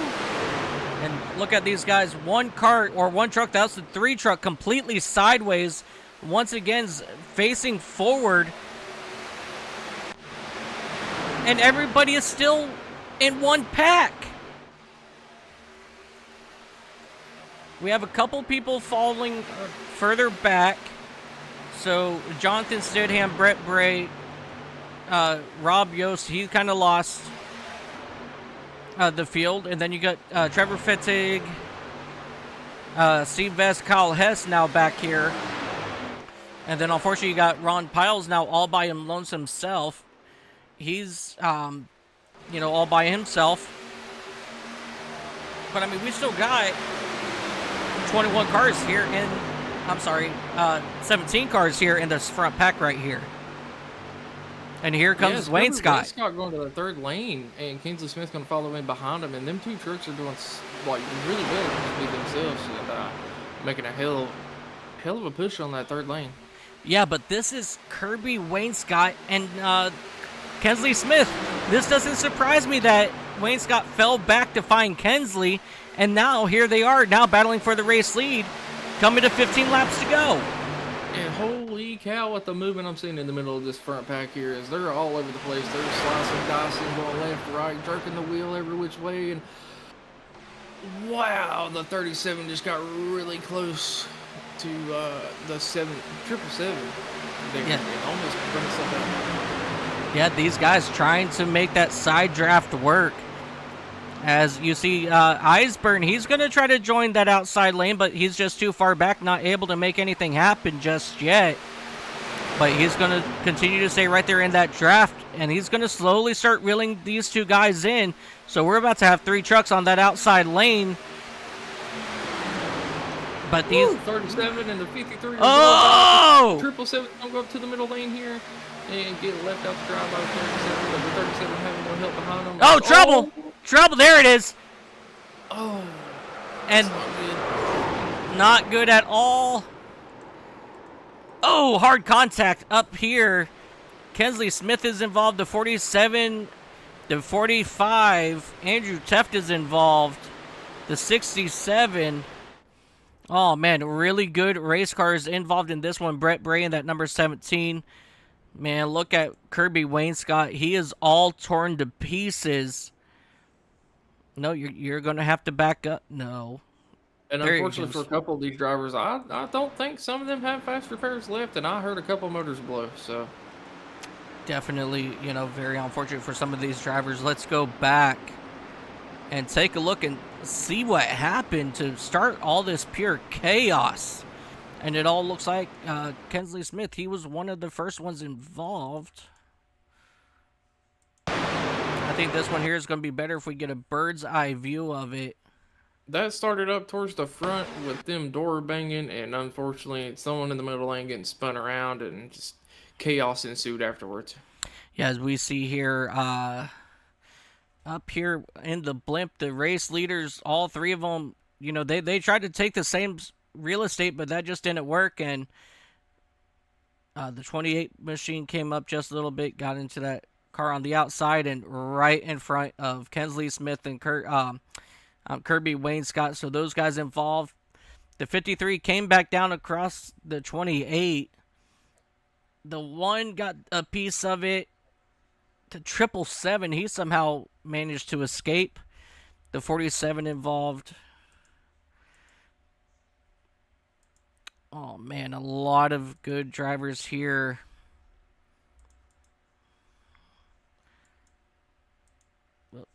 Wrong button.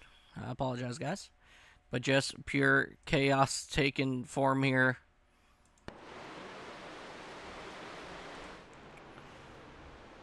So let's go ahead and come back here one more time. Watch it full speed.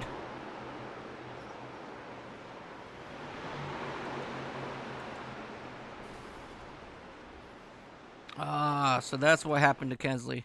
As I moved the camera a little too early, so he began to miss it, but then all of a sudden the 47 came back up across the track with the 45 and Andrew Teft in the number 98. So a lot of good cars, or trucks I should say, were just taken out in this one, but pure mayhem.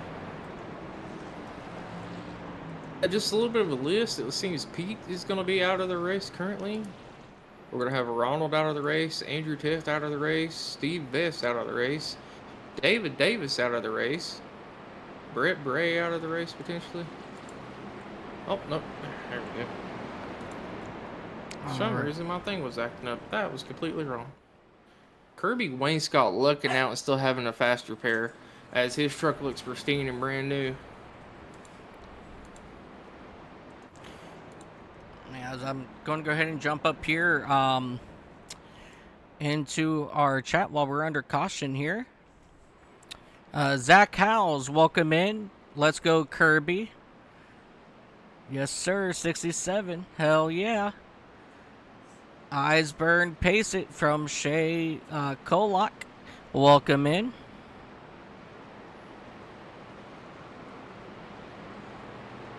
Or is that Shayco LLC? Okay.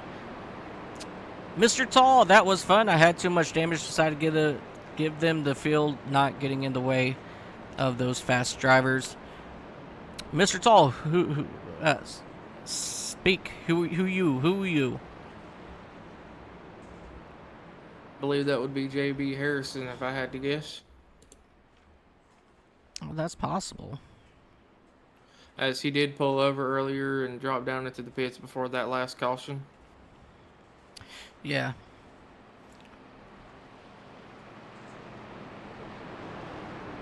I mean, a lot of really good drivers taken out here. J.B. Harrison, yes. J.B., you know, what an incredible drive for you, buddy. You know, just spinning it around backwards, calling it, we're going to start calling you Toe Mater for that phenomenal backwards driving that we saw in that crash. You know, nobody else got involved in that one, but man, just what an incredible save, what an incredible drive. Sucks to see you out of this one, but hopefully we'll see you next week at Daytona in the Gen 6 cars. As our field's getting ready to come back to the start-finish line, hopefully, I believe we're going to go ahead and double them up. And that means we're going to have 10 laps to go when we go back green flag racing. And, you know, Dakota, if you look at the schedule here, you know, Andrew doesn't give us race names. And so I come up with race names as, you know, as I go. And I think I picked the good one here, the Draft Wars. Because let me tell you what, the last 30 laps so far has been nothing but a war in the draft. Yeah, I will say this is probably the most brutal race we have seen out of the Super Speedway series through all the free events and the end of last season, as these drivers really are going to war at the moment. You know, they're door banging and just constantly side by side, 3, 4, we've seen 5 wide today. And still, I believe, what is this, caution number 3? We're working our caution number 4 at the moment. So, I mean, still not that bad. Yeah, not bad at all whatsoever. And I mean, we still got 10 laps to go. So, I want everybody, you know, now you guys can really pull your belts tight because things are about to get real. Yeah, it's time to pull them, you know, anchors in and let these babies sing.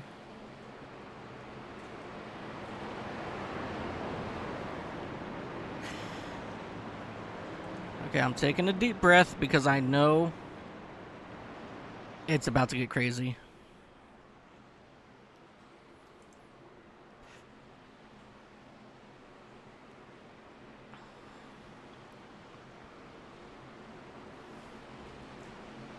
Pace truck is off.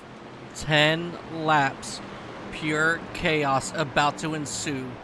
Joe Bonner, Robert Richardson, Steve Castle, Jack Kelly, Terry Fennell, William Skinner, top 6, and we are green flag racing once again here at Talladega Superspeedway. Much, much better start on that outside lane, but your race leader pulled out just a little bit, but that outside lane is still pretty strong here, heading up here into turn number 1. A lot of movement out of that number 1 machine there. I'm sorry, that number 38 machine. I apologize. 38, Jack Kelly, he's getting it now situated. A lot of movement out of him, but we got to try to keep these trucks still moving straight. Here comes that outside lane, already making it 3 wide on that outside. It's going to be that number 97 Valvoline machine of Rick Kennedy, as that whole entire yeah, that outside lane, everybody moved up, and they're going to leave Bonner to his lonesome self in that middle lane. We're looking to go 4 wide here in the tri-oval for the race lead, but they decided better of it, and they're going to let off, and they're going to race another lap. Decided better of it, but look behind them, as you know, there were 3, 4 wide back here, and these drivers are going to hell of a job trying to get towards the front of this pack, and hopefully they're going to be able to hold and maintain. Is this going to make for some very interesting and good racing here? Jack Kelly in that number 38 machine, he is swerving back and forth. He's really got to get that number 38 machine in a straight line to settle down, because that's just going to hurt that middle lane, as that outside lane being led once again by that number 97. He's trying to make his way back to the front. you know, with him moving that much in that second spot or that third spot there, that's not going to help that middle lane whatsoever. But they're still trying to battle for that outside, as Steve Castle will lead the field back to the start-finish line, and Bauer, he gets a good run. But here comes that Jonathan Stidham and that number 42 jumping to the outside. No help for that number 42 for the moment, but here comes 97 up into the wall. Everybody checks up, and the 98's around. Big trouble in the back. Hard impact there for the number 98 of Andrew Teft. Kensley Smith is far back. The 7-Eleven machine of Trevor Fatigue, his engine is blown. I'm not sure who all was caught up in this one, but we're going to come back here and take a look. But I know for a fact it got started with Andrew Teft trying to check up, but just had absolutely nowhere to go on this one. Let's go ahead and slow it down as you see the 97 get up into the wall. That made the 68 machine of Ronald Powell's check up, and then just all mayhem went on from there. That 7-Eleven came right onto and launches off the 68 machine up onto the wall. Both of those trucks will come back down on all fours, and then just coming back across the track. Oh, man. And you know who this caution is going to help? Kensley Smith, as he had lost the draft due to damage, and he's going to be able to go in and get even more fixed this time and still potentially have a chance to win this race here. Yeah, let's go ahead and come back here, watch it full speed. Oh, man. And that was just a really hard hit there for Teft back up into that inside wall. You know, I'm just going to say this, you know, I'm really glad that we are in just simulators because, man, if this was real life, Andrew Teft in that number 98, man, he would have probably had been cut out of that truck. And surprisingly, he's still able to drive around the track after that hit as well, which is insane to think. Yeah, definitely insane. I don't think he's going to be too much of a contender now because he does have a lot of damage on that number 98 Racers Elite Buffalo Bills Ford F-150. But I mean, man, Kensley Smith, he's back there in that 22nd spot. He's going to have to come in and possibly get some repairs done on that truck, unless if his team already finished all those repairs. But the only thing we could hope is that that's not the case. But, I mean, we're going to come back green flag with possibly 5 laps to go. So, it's going to be either 6 or 5 laps, depending on if the lights turn off this time by. Yeah, and another thing to include here, these drivers had 3 green line checkers, so we get 3 attempts if we cannot go caution-free in these last few laps. All right, yep, so we still got 2 laps before we go back green flag racing. But while we are under this this caution here, let's go ahead and take a brief commercial break, and we'll come back and we're gonna line these gentlemen and do it up all over again. So we'll see you guys on the flip side. With a head of steam moving to the outside his chin, Richie says it can't be done. Tony Shallen says turn on the reggae music. If you're gonna pass me, you're gonna do it high. There is just one more lap remaining, and look how close Modoff is. He got the slipstream. Here we go. 2 laps to settle it in the Blue Emu Firecracker 400. Whatever you got to give it now. Back to green we go. On the final lap, side by side, they still run wheel to wheel. Now, through the snake, the S as we go. Quaro edges ahead. Modoff is still there. White flag, one more to go on the Daytona 250. Kepler leads that lap. Who's going to lead the last one? To the line, look at that. Dave Chapman, he's going to send it around the outside final corner. Has he got it done? Continuing to go side by side for the lead through 3 and 4, and they manage it safely. Now through 5. And hunting for a way by Side it by all. side. Round 2 between Phil Sellenberg go. To the outside. White flag is out side by side. They make contact in the turn number 1. Ooh, gets onto the grass now down to the inside. Andy T, a little bit of a wiggle and the perfect crossover there from Polly Parton to defend the position. Andy T totally sideways. They're still sideways going into Siberia. And getting ready to cross, he goes around the outside, but it's not enough. Eden's up the racetrack. Car broke down the track. A photo finish. James Eden wins it. It's still far across into the braking zone. This is sensational racing. And here comes Bowden. It's going to be a drag race to the end. That's side by side. Who gets it? Williams tries to cover him off, but once again, pulling the over-under. Daniel Morad is going to win with a last quarter pass. Newsom's coming up right there. By the corner. It's going to be pinned there. Mullender's going to come back at him. It's going to be a race to the line. Does he have enough? Down to it. And they're wrecking in 3. Here comes Michael Cozy Jr. Michael Cozy Jr.'s got the lead. He looks to the inside. Side by side for the race lead.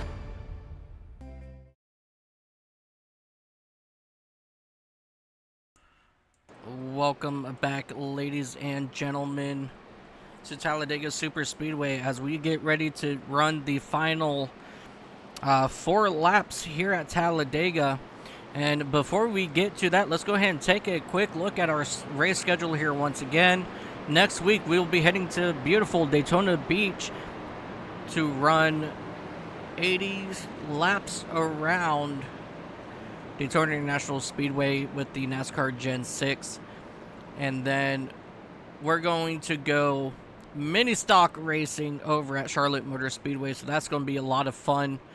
So don't forget to tune in the next 2 weeks. We're going to have a lot of fun. Or 3 weeks, because December, after next week, we're going to take 1 week off for Thanksgiving. And then we'll come back at on December 5th at Charlotte. So got a lot of good fun racing getting ready to be had here. Dakota, are you ready for the final craziness that we're going to experience here tonight? I don't know if we can call this the final craziness. I mean, we still got 5 laps to go. I mean, we'll have to see here. Steve is going to lead us to the green, I believe, this time, as the pace truck is pulling off. And we've been seeing some wild moves, man. So it's going to be a very, very sketchy finish. I got a feeling in a battle of attrition to see who can outlast the others.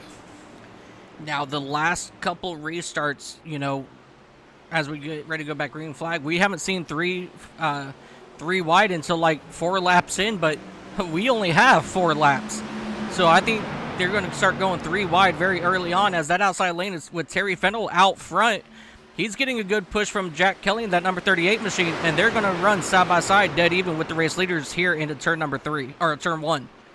Yeah, and they should be getting better drive out of turn number 2. And Terry Fennell, by the way, up 21 spots right now. If he can get to the lead, he'll be up 23 spots. And I mean, that is a hell of a drive to start from the back.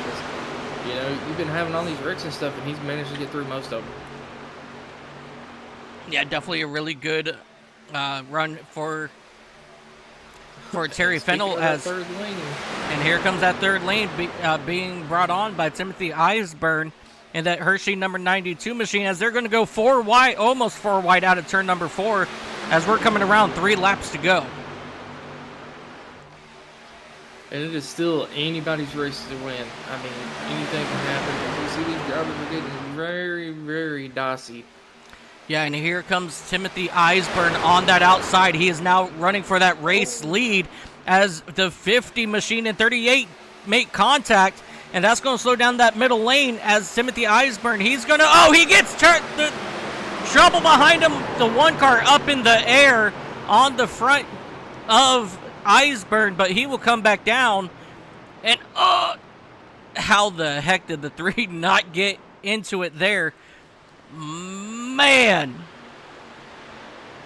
And that 38 pushing and squirrely all over the place, dropping to the inside, coming up, slapping into the 50 is what started that whole thing off there. and then going to block on the inside lane. Someone was trying to get around them, and that was just unfortunate luck there for a lot of those drivers, because it's like, I don't know how many cars was caught in that. Yeah, a decent good amount of drivers involved in this one. And let's go ahead and come back here. And I know that Steve Castle in that number 1 machine, he was part of it. As we watch these guys come out of turn number 2. And this is not a good view. Let's see if we can get a better view here. So that 50 machine clips that 1 machine, and the one he just gets pushed. And man, what a view for Timothy Eisburn as he sees a number 1 up in his windshield. And then the one will come back down as we see a couple other trucks start to get airborne. But then the one, he will come back down on top of that number 50 machine. So definitely very unfortunate for some of these drivers here. It looks like Kyle Hess in that number 86 machine, he was involved as well.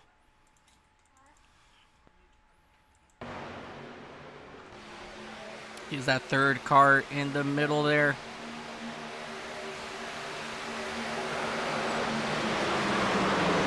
Almost got it cleared, and the 42 came down and got into him. Nope. Okay, so the so the 86 of Kyle Hess did not blow an engine. I was just looking at smoke there. But let's ride on board here with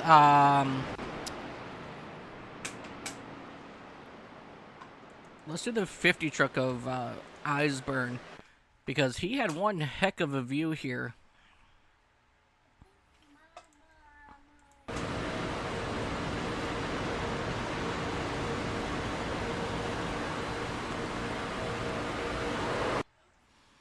And right there you see the one of Castle just get lifted up into the air as the 50 is looking at both Eisburn and Castle. And then he clears Castle, but Castle, he decides to come back and just land right on top of that number 50 machine. The 50 cannot see anything except the bottom part of that race truck. Hey, go on board the 98 of Andrew Tift as well. I mean, wow. Just... You said the 98 of Andrew Teff. Let's go back, take a look, and see what he saw. We're going to also ride on board with him as well.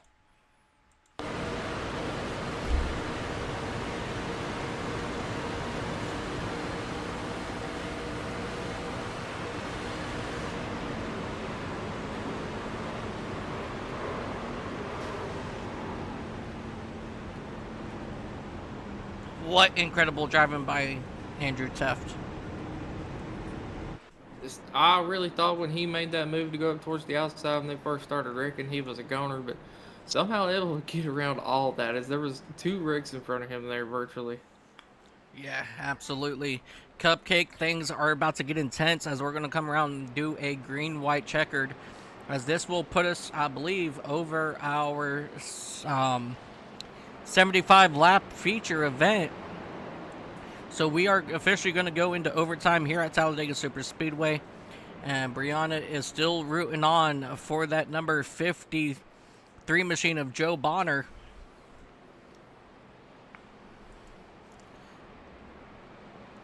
Bonner still has a very good chance to win this race here today.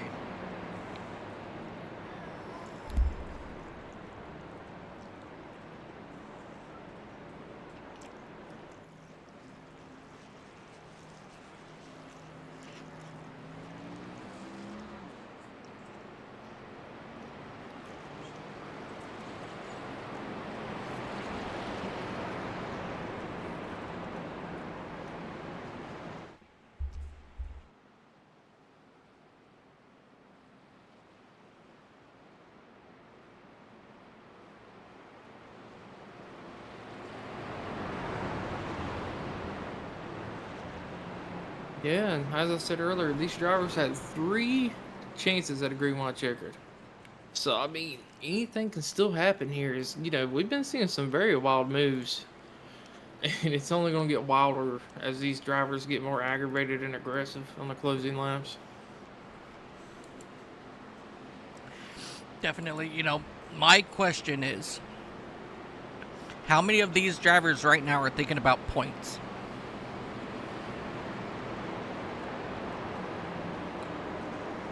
Because at the end of the season, we're going to have to crown a champion. And, I mean, if you're always caught up in a big one, then you're going to quickly see your championship hopes go down the drain. So, yeah, there's a couple of these drivers. I mean, I'm pretty sure everyone in the field at this point does not have a fast repair left. Just about it, I would say.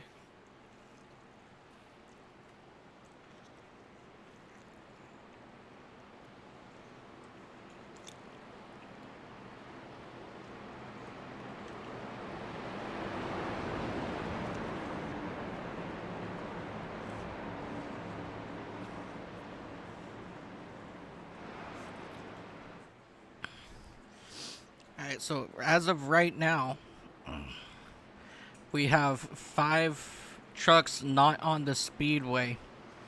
And that's going to be Steve Castle, Brett Bray, Ronald Powles, Pete Pellini, and JB Harrison. Those drivers are not out on track right now. So, and everybody else, they're still on the lead lap. So this is still anybody's race.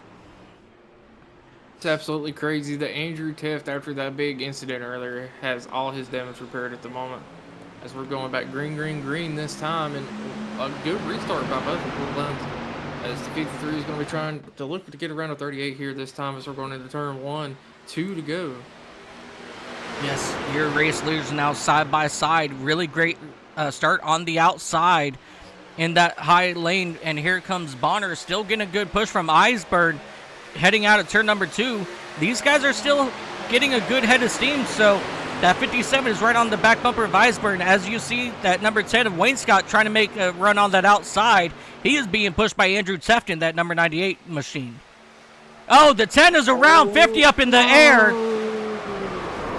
Once again, the caution flag will wave. Wayne Scott involved in this one. That number 28 of Barry Nelson, he's involved in it as well. And I believe the number 83 of Rob Yost involved in this one as well. And the number 50 of Terry Fennell as well as, I'm not quite sure what happened there. Honestly, I missed it. Yeah, well, let's go back, take a look, see what happened. As these drivers head up here into turn number 3. They are... that was net code. Alright, so the... That was net code. Sorry, so, go ahead. Yep, so the 60... What in the... Yeah, that was big time net code between the 28 and 57. It's unfortunate all the people on the outside just had nowhere to go as 2 trucks just piled up in front of them. Yeah, as you see Fennell all the way up there riding the top part of that safer barrier. And just very unfortunate for these 7 drivers here. 1, 2, 3, 4, 5, 6 drivers. Just very unfortunate here as, net code unfortunately will play a factor in this caution. So really can't put blame on anybody in this one. Yeah, and unfortunately, Fennell getting put in position to look like he's trying out for the next Tony Hawk Pro Skater riding the rail, and it's just very unfortunate, especially for that outside line, as they had a lot of momentum coming.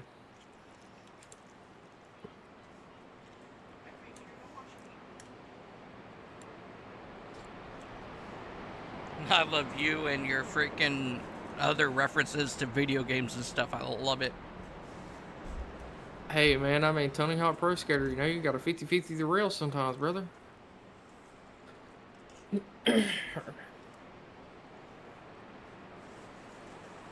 So we're going to line them up, do it again for our second overtime attempt. And out front is Jack Kelly and John Bonner in the 38 and 53 respectively. And yes, to answer chat, that would be Kirby Wainscott.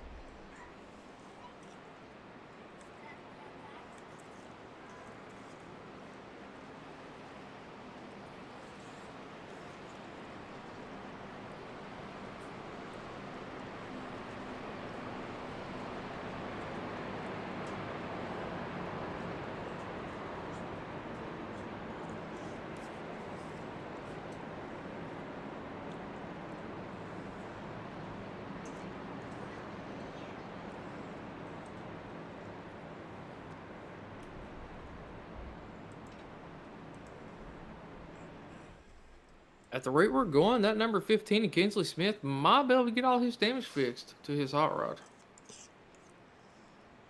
Wouldn't that be something? Yeah, it would be. What if he was to get all that fixed and come back and win somehow? Which, I'm not saying he will. I kind of doubt that's going to happen. But if he was able to do so, that would just be an insane way. I'm looking at Aaron Roth, and his truck is destroyed at the moment. Andrew Test with quite a bit of damage after that one. I mean, Kirby Wainscott potentially looking like a DNF here as he's got major damage.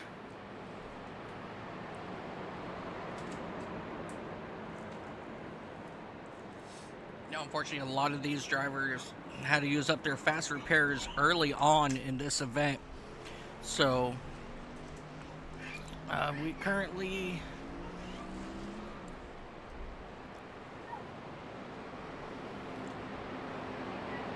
Alright, let me see here. It looks like... Yeah, it looks like Andrew Teft in that number 98, he's not going to be able to make it back out. Kirby Wainscott, he's not going to be able to make it back out. So, that is now 6 drivers out of this race. And now we have 19 drivers still on the lead lap. And it's still anybody's race.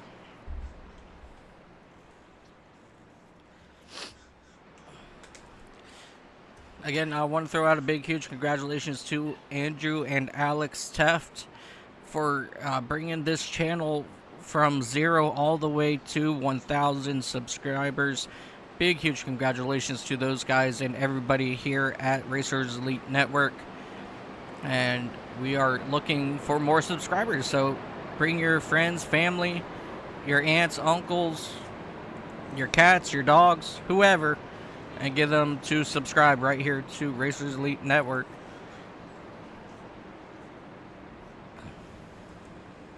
Oh yeah, don't forget the hamsters.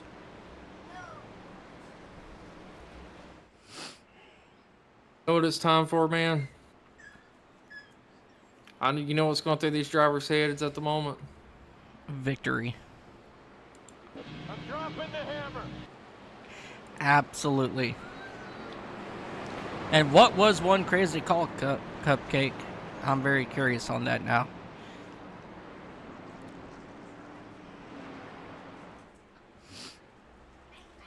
These drivers are getting ready to come out of turn number 4 this time by. And we're going to go back green flag. And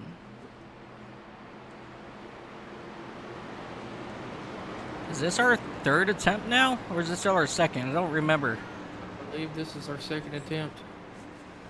Alright, so here they come, ladies and gentlemen, out of turn 4 to the tri-oval. And we are green flag racing once again. Jack Kelly, Joe Bonner. These guys are going to bring your field to the green as they run side by side across our finish line. Heading here into turn number 1, no one behind them giving any room. Timothy Eisberg, Robert Richardson pushing your race leaders as hard as they can because they all want to be up at the front of this field. And right now it's going to be Richardson and Kelly on that inside lane, but don't look now. Here comes Eisberg giving Bonner a really good shove in that middle lane. And here comes that outside lane. that number 37, Alan Carter, finally has some help. Bonner gets sideways. He bounces up into the wall, and that's going to bring out our caution once again. The 45 upside down here at Talladega, flipping Ryan Warp, flipping in turns 3 and 4. What a crazy ride there. As Joe Bonner, he will come to a rest outside of turn number 4. And that right there was just an absolute crazy ride for Ryan Warp in that number 45 machine, as he will go ahead and drive it away like nothing happened.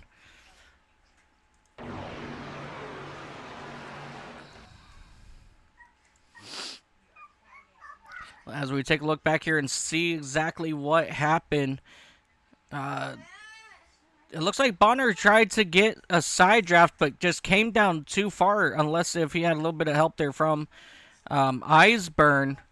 But then he finally came right back in front of that number 37 machine, had nowhere to go. And as you see, both of those drivers up in the air, and then the 45 just hits the wall at an awkward angle. And he will start to barrel roll. 1, 2, 3, 4, 5, 6, 7. He flipped probably about 10 times, but man, just what an absolute crazy ride for that number 45.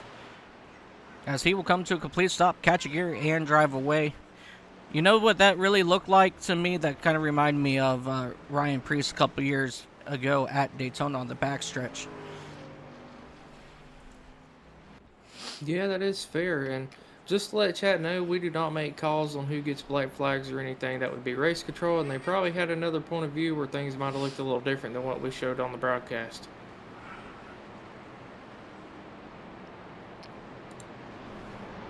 But what a wild ride there! You know, that was a very interesting wreck we just witnessed.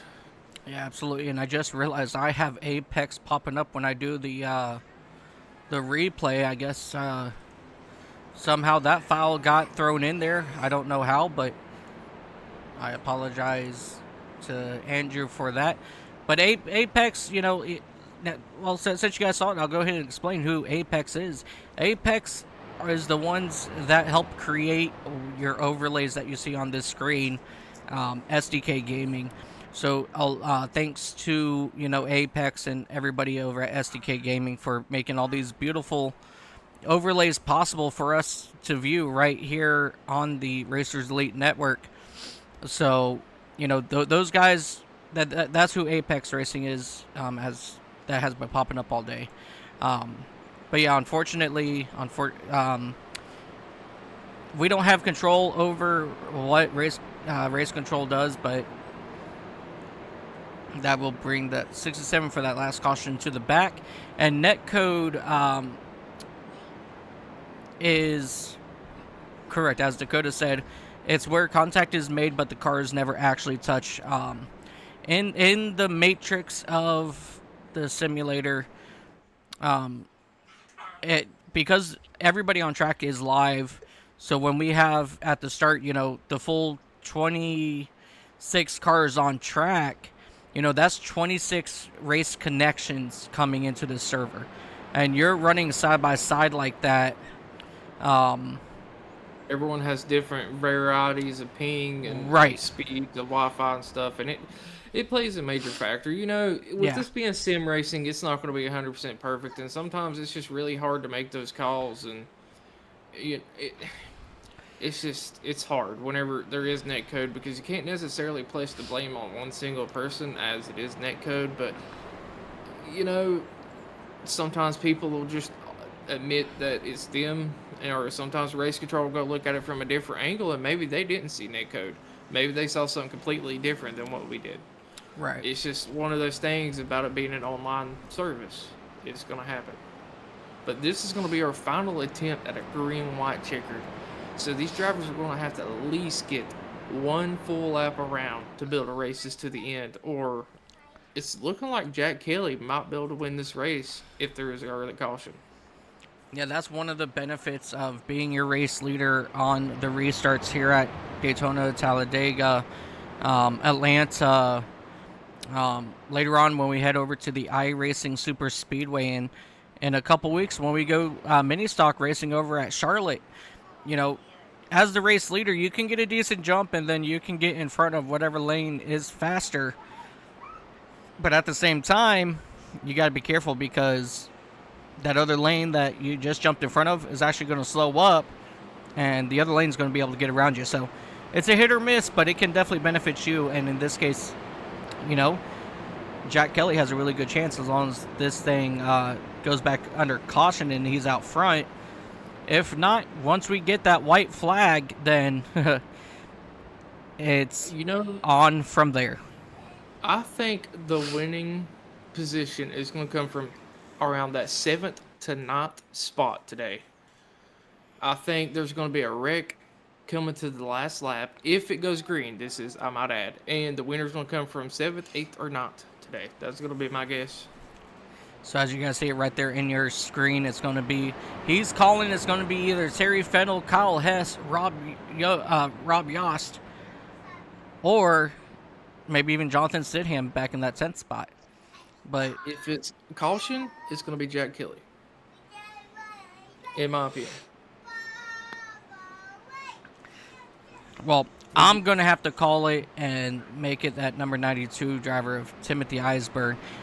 He's struggled, you know, as I've said before, always getting caught up into somebody else's mess. But let me tell you what, I think he has a good chance to win here tonight.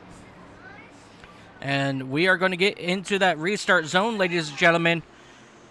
And we are green flag racing for the final time here at Talladega Superspeedway. That lower lane did not go. And that's going to allow Robert Richardson to get in front of your race leader. But hopefully he didn't.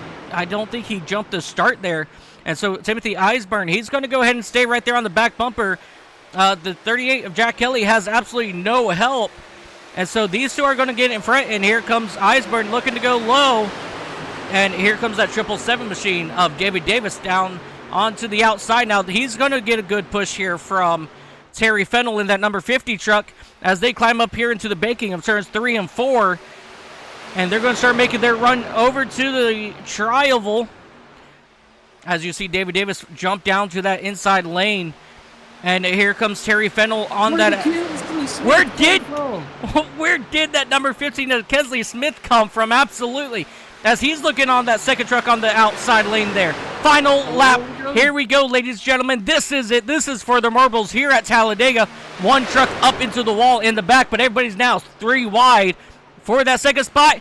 Oh, the 777, he got knocked down to the apron, and that's going to slow up that inside lane a little bit. And here comes Terry Fennell in that number 50 machine back up in the middle. But here comes that number the 83, Rob Yost. He's looking for the race lead. He's going to jump down to the middle. But here comes the 49, Robert Richardson, back fighting on the inside with Eisberg right there in second on the inside. Coming out of turn number 4 for the final time. This is it. 2 wide for the race lead. 3 wide for third place. And right now it's going to be trouble. One car up in the air. Rob Ross is going to win this, and multiple trucks upside down as we have pure mayhem coming to the checkered flag. What a finish. Where the hell did the 15 come from? I have no clue where he came from, but Rob Yost Jr., he's going to take home the race lead. Timothy with a close second there as he was able to dodge and avoid that last incident. And Barry Nelson going to bring it home P3. We know these 3 drivers are going to be very excited as this is a really good finish for them today. Yeah, Rob, I'm going to finally get how to say Yost's last name. Because I keep saying Yost, and I don't think it's Yost. I think it's Yost, as they said in chat earlier. But we're going to finally get that figured out, man. And before we get to that, ladies and gentlemen, let's go back and take a look at this mayhem that took place. I just watched Rob cut through the grass and go into the inside pit wall trying to celebrate. The seas absolutely parted for Timothy Eisburn, as the 49 gets up in the air, the 53 up in the air, the 50 in the air, the 53, the 86. Pure chaos. The 38, he's going to come down of Jack Kelly. He's going to hit the inside wall, but he'll come across the line fourth. Kensley Smith, he's upside down as the 3 gets involved. No, that's the 53. He's upside down. The 86, he comes back on all fours. Speaking of the 3, sorry to cut you off. We need to go on board with him for that rig because I don't know how he made it through that. What? Who are we talking about? The 3 of William Skinner, as he got turned earlier in that, cut through the grass, and I believe dodged every bit of that second part of that rig to bring it home for a 5th place. All right, so let's go back to the 3. Gonna right on board. Yeah, so he got turned down into the wall. He is full throttle, and then he gets tapped, and he crashes at the start-finish. But, like, what a save, as he's able to go straight through the grass and still finish P5 after being spun in the crowd. Hard hit for fatigue into the outside wall. Let's ride on board here with Kyle Hess. He was somewhat right behind that number 3. He gets turned, and then he goes up into the air on top of other trucks. He'll come back down, no problem there. David Davis in that 777 machine. I'm not sure what happened with him. But man, who else can we get on onboard look from? Fennel in that number 50 truck, he was involved here as he almost went upside down, able to come back down with no harm, no foul. I think it was that number 97. I think he was upside down at one point as well. So Rick Kennedy, let's go back right on board with him. Nope, he was just going through it. Let's see who all we can find who's up in the air.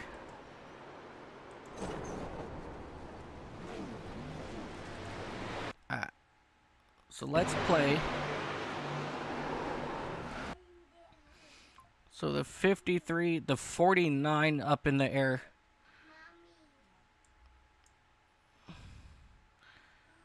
The 86, he's up in the air. The 53 is riding on top of people.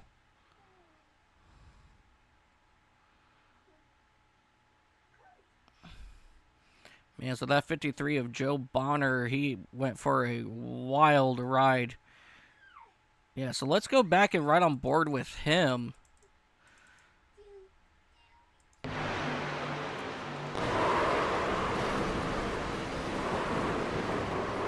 As he will literally get carried across the start-finish line. So he actually didn't even finish the race touching the ground. As you see him coming for a long slide here on the front straightaway. Still moving at a pretty decent speed. But one more view I want to get a good look at here is going to be Timothy Eisburn. Let's ride on board with him and just watch as the seas part for him to come up here in that second spot.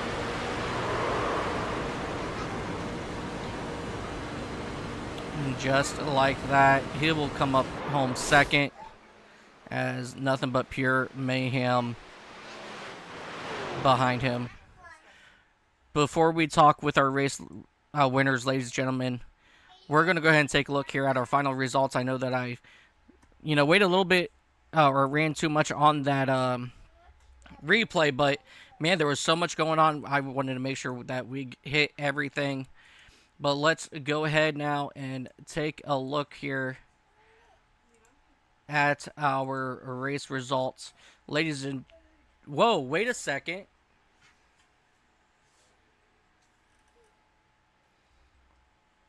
Am I Dakota? Am I missing something?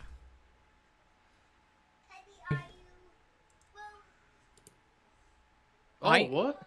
I am time out, ladies and gentlemen.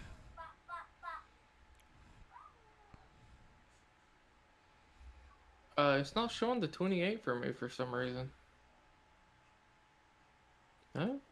I'm showing what? Hold on a second. What happened? Why?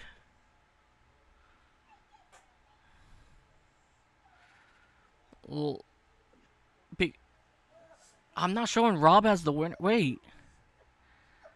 I'm showing him one lap down in that number 83.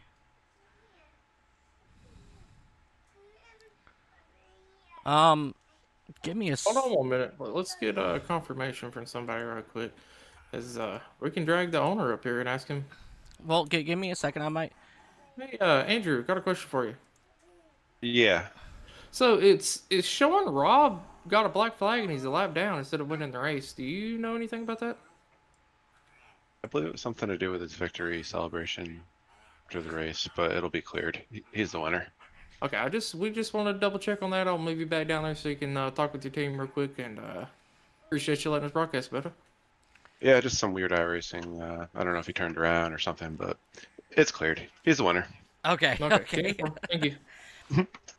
All right, ladies and gentlemen, so you're going to take Rob Yost in that number 83 who's sitting on the 14th spot on your screen.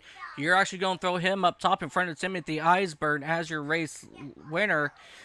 So Rob Yost and then Timothy Eisburn, he will come home second. Third, you got Barry Nelson. Jack Kelly will bring it home fourth. William Skinner fifth. Kensley Smith will come home sixth. Seventh is going to be Steve Vest. Rick Kennedy, he will come home eighth. Terry Fennell will come home ninth. Rounding out your top 10 is going to be Jonathan Stidham in that number 42 machine. Aaron Roth will bring it home 11th. Trevor Fettig, Kyle Hess, Ryan Warp, Robert Richardson will be your top 15. David Davis in that 777 machine will bring home 16th. Joe Bonner, who was carried across the start-finish line, he will finish 17th. 18th is going to be Mikey Allen. 19th is going to be Alan Carter. 20th, Andrew Teft. Kirby Winscott will be 21st. Steve Castle will be 22nd. Brett Bray will be 23rd. Ryan Powell's 24th. Pete Pelini, 25th. And then J.B. Harrison will round out your field back there in the 26th spot. So a lot of craziness happening right here on the final laps of this race. Let's go ahead and bring in your third place finisher, Barry Nelson. You want to go ahead and grab him for me, Dakota? What's going on, Barry? It's Dakota Mike up in the booth. You got a copy? Yeah, what's happening? First off, congratulations on your P3 finish, and what a way to work your way through that wreck there and finish P3, by the way. That was wild. They just started wadding up. It was just hang a left and hold on. But I'm going to let Mike take over your question in here. I just wanted to go ahead and congratulate you.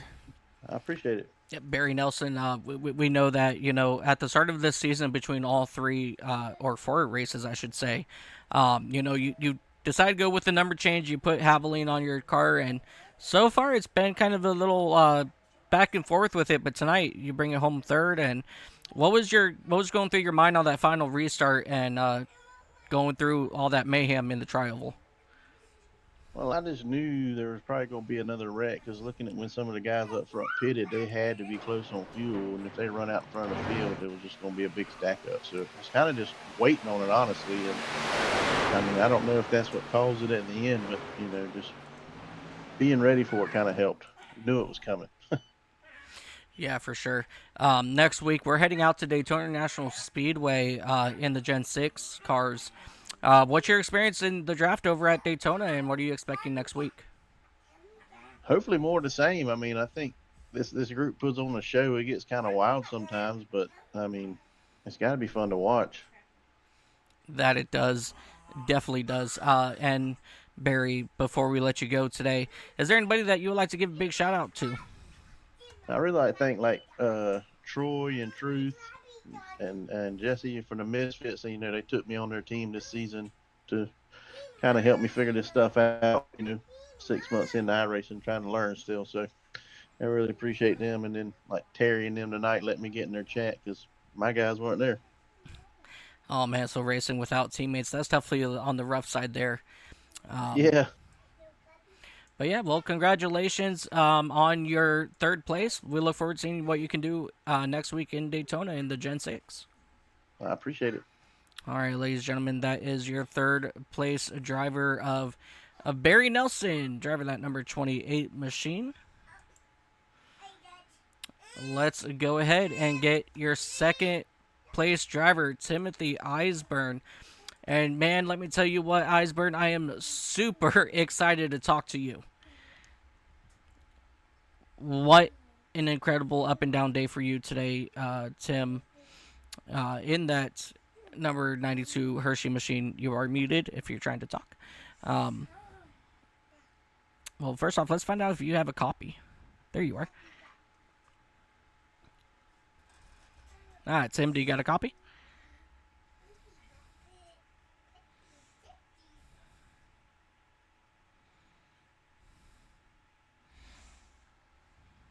Alrighty, I guess. Oh, Timothy, you there, bud? You got a copy?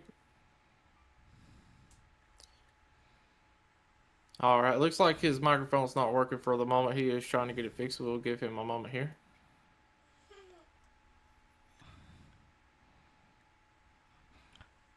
All right, let's go ahead and bring in your race leader, Rob Yost. Rob. Let's bring Rob up here. Rob, is Dakota and Mike in the booth. Congratulations on your win. First question we have is how to pronounce your last name so we can quit butchering it. I would love the squashes right here, right now, boys.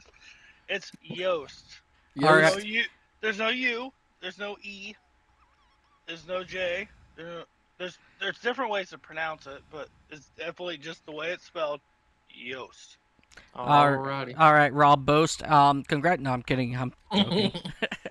Man, Rob, what an incredible run for you today. I'm gonna let Dakota take this one over. I just want to crack a joke at you, and I'm glad that we're finally able to get that taken care of. But Dakota, go ahead and take it away, buddy. First thing I gotta ask is off that first picture I sent you looked at, how close to 49 was to catching your rear end. How do you feel?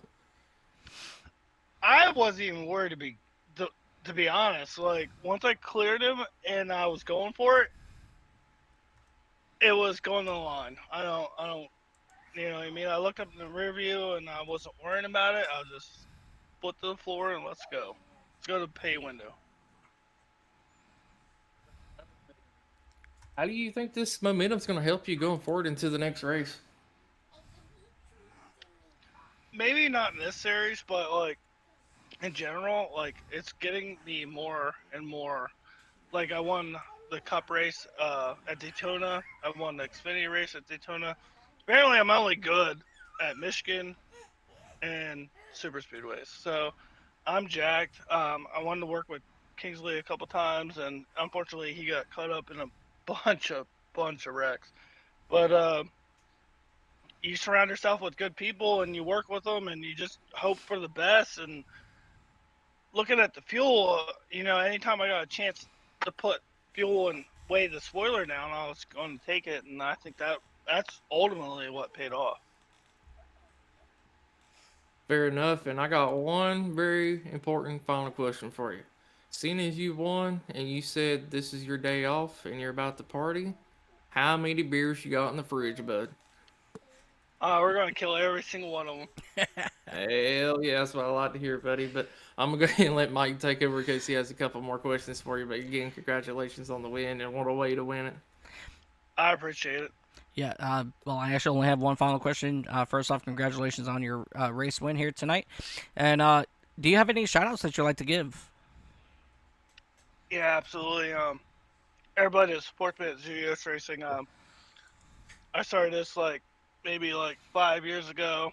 I think we won collectively in different leagues. I think we're up to like maybe 20, 22 different championships. Um, Now I just do it for fun.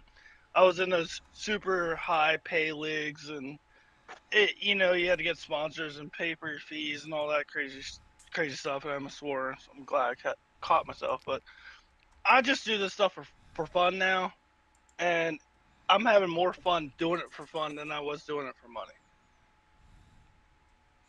Yeah, sometimes that just it when you do it for fun, it just absolutely just changes everything, and that's kind of the same way with official races as well, as because everything's on the line, your I rating, your safety rating, and it just without that pressure, you tend to enjoy it a lot more, because at this point you can race as hard as you want without that worry. So definitely glad to see that you were able to come back and have a lot of fun with it. Yeah, I definitely want to thank some people. I want to thank my brother Blair. He runs Tuesday Nights Truck Series, and I think he's a 2-time champion. And like, I don't know, Andrew can quote me on how many wins he has, but I think he's up like 9 or 10. And my girlfriend Heather, everybody at the Bearded Goat Brewery in Harrisburg, Pennsylvania. If you're in Pennsylvania, definitely look it up. It's definitely good eats, definitely good drinks. Andrew is the GM. He'll definitely take care of you. Yeah, I walked in here very confident, and I'm walking out of here very drunk. That is one way to do it. Well, we're not going to hold you back any longer, Rob. Go ahead and you have a drink for me, and I have a drink for Dakota. I'll drink 2 for both of you. Beautiful. Appreciate it. All right, ladies and gentlemen, your race winner, driver of that number 83 Toyota is going to be Rob Yost Jr. Hell yeah, boys. Let's have a good night. Yes, sir. We will see you next week in Daytona.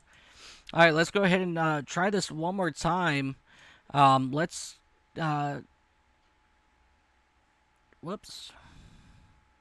Yo, Timothy's Cutter mic up in the booth. You got a copy? Yeah, I had to change that to my phone.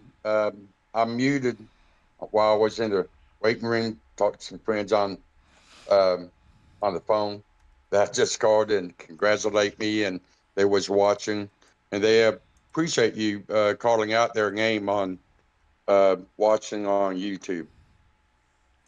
Yeah, not a problem. And congratulations on your P2. What a way to get it, as you were able to dodge that wreck there at the end. And, it looked like a little baby gazelle getting through there, man. He's making some nice, smooth moves.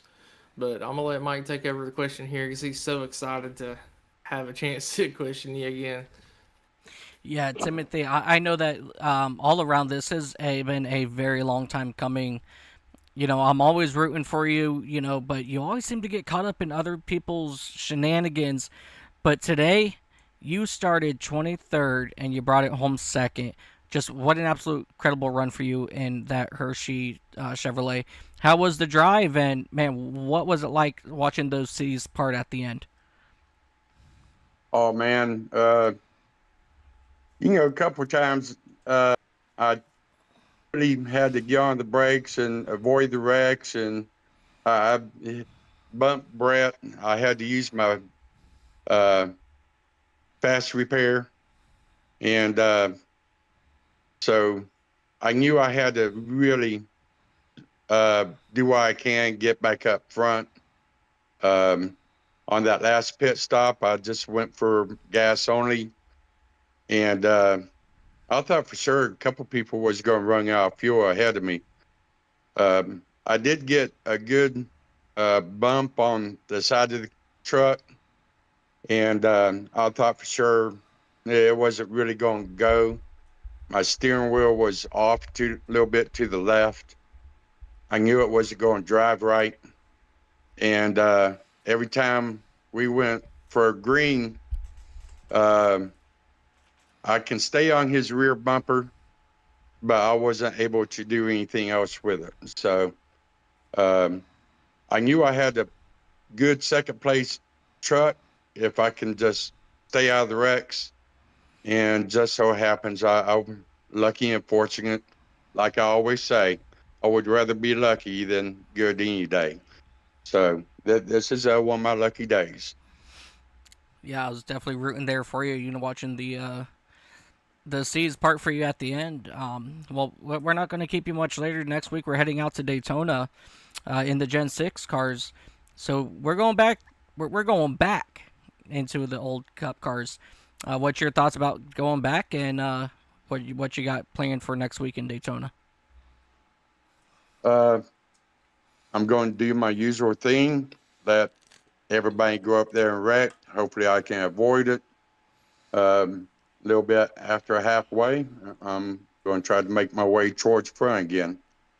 And hopefully it doesn't get gridlocked 3 wide and I'm stuck in the back again. But I've been very lucky on avoiding them today. So I tell you what, Rob, he done a heck of a job. I pushed him as hard as I can, seeing as I got turn 1 after the checker flag, I ran out of gas. So it was very close for me too. Oh wow, that is absolutely crazy. And before we do let you go, one final shout out to anybody that you'd like to give a shout out to. Oh man, my friend just told me what his company name was, and I can't think of it now. But y'all have already called him out during the race today, and thanks for watching and stuff. And I really appreciate y'all calling people out like that. Oh yeah, absolutely. If it wasn't for our friends over in chat, like we have Cupcake, we have Forrest Bumman here.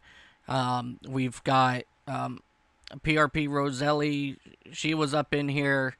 Napa Daddy Racing. He's in here. Brianna. Mr. Tall. Oh, well, that's one of the other drivers. Shea Company LLC. I think that's yeah, that's the one right there. Yeah, much love to Shea Company or Shea Co. And but yeah, Zach Howes, he was in chat. I mean, if it wasn't for all these people, Devil Charger, we wouldn't be able to do what we love doing and get to 1,000 subscribers. So I mean, that's like what it rolls down to is the fans, everybody coming out watching us week in, week out, daily right here on Racers Elite. Every single day we have a broadcast here. So if you're looking way to wind down after after a phenomenal day out in real life and you just want to get away, come right here to Racers Elite Network. These guys are some of the best drivers around. Iceberg, get caught up in people's mess, but you came up home second today. Brandon Sanfilippo, he just popped in, a phenomenal driver, very clean, a lot of great drivers here.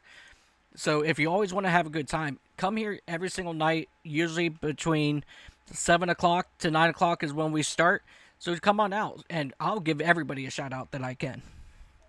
Yeah, matter of fact, I tell you, the home track that I used to drive a dirt track race car at is in Savannah, Georgia. And Barry Pringle drove there. Barry has driven there. Alan Carter has driven there. So all of us are dirt track racers, and we love, mixing up like this. Too bad that, my teammates had a bad outcome, except for Barry. He done pretty good. But Alan and Terry and Brett, they had problems tonight, and hopefully we all can stick together and do better next go around together. Yeah, absolutely. But we're going to go ahead, ladies and gentlemen, go ahead and wind this up. Timothy, congratulations on your second place finish, and I'll look forward to seeing you next week in Daytona. Okay, thank you. Ladies and gentlemen, Timothy Eisburn, driver of that number 92 Hershey Chevrolet machine. Next week, we will be heading over to Daytona for Gen 6 around that beautiful 2.5 mile speedway, Dakota, next week. What are you anticipating next week? If you thought this week was exciting, let me tell you, the Gen 6 is one of the fastest cars in the game. And these drivers are going to be going upwards of 220 plus at Daytona. And we're going to see a lot of bold moves and a lot of squiggly cars as they're going to be loose as hell at them speeds. So I got a feeling it's going to be a very interesting race. Absolutely. Looking forward to next week. And then 2 weeks from now, we're going to take a week off for Thanksgiving. And then we'll come back December 5th, and we're going to bring our mini stocks out to play over at Charlotte Motor Speedway. So we have two interesting races happening within the next 3 weeks. So you guys definitely don't want to miss out on that. But ladies and gentlemen, on top of your point standings, it is still Kensley Smith in that number 15, now with Rob Yost Jr. up there in that second spot now. On behalf of everybody here at Racers Elite Network, I am Mike Taylor up here in the booth with my good friend Dakota LaRue. And if you guys don't remember, always remember this. No matter what you do in life, have fun doing it. And until next time, ladies and gentlemen, you guys have yourself a beautiful, wonderful time zone, and we will see you next week from the beautiful Daytona International Speedway. See you guys then. Happy time zones. He's opening the door right there. With a head of steam moving to the outside his chin.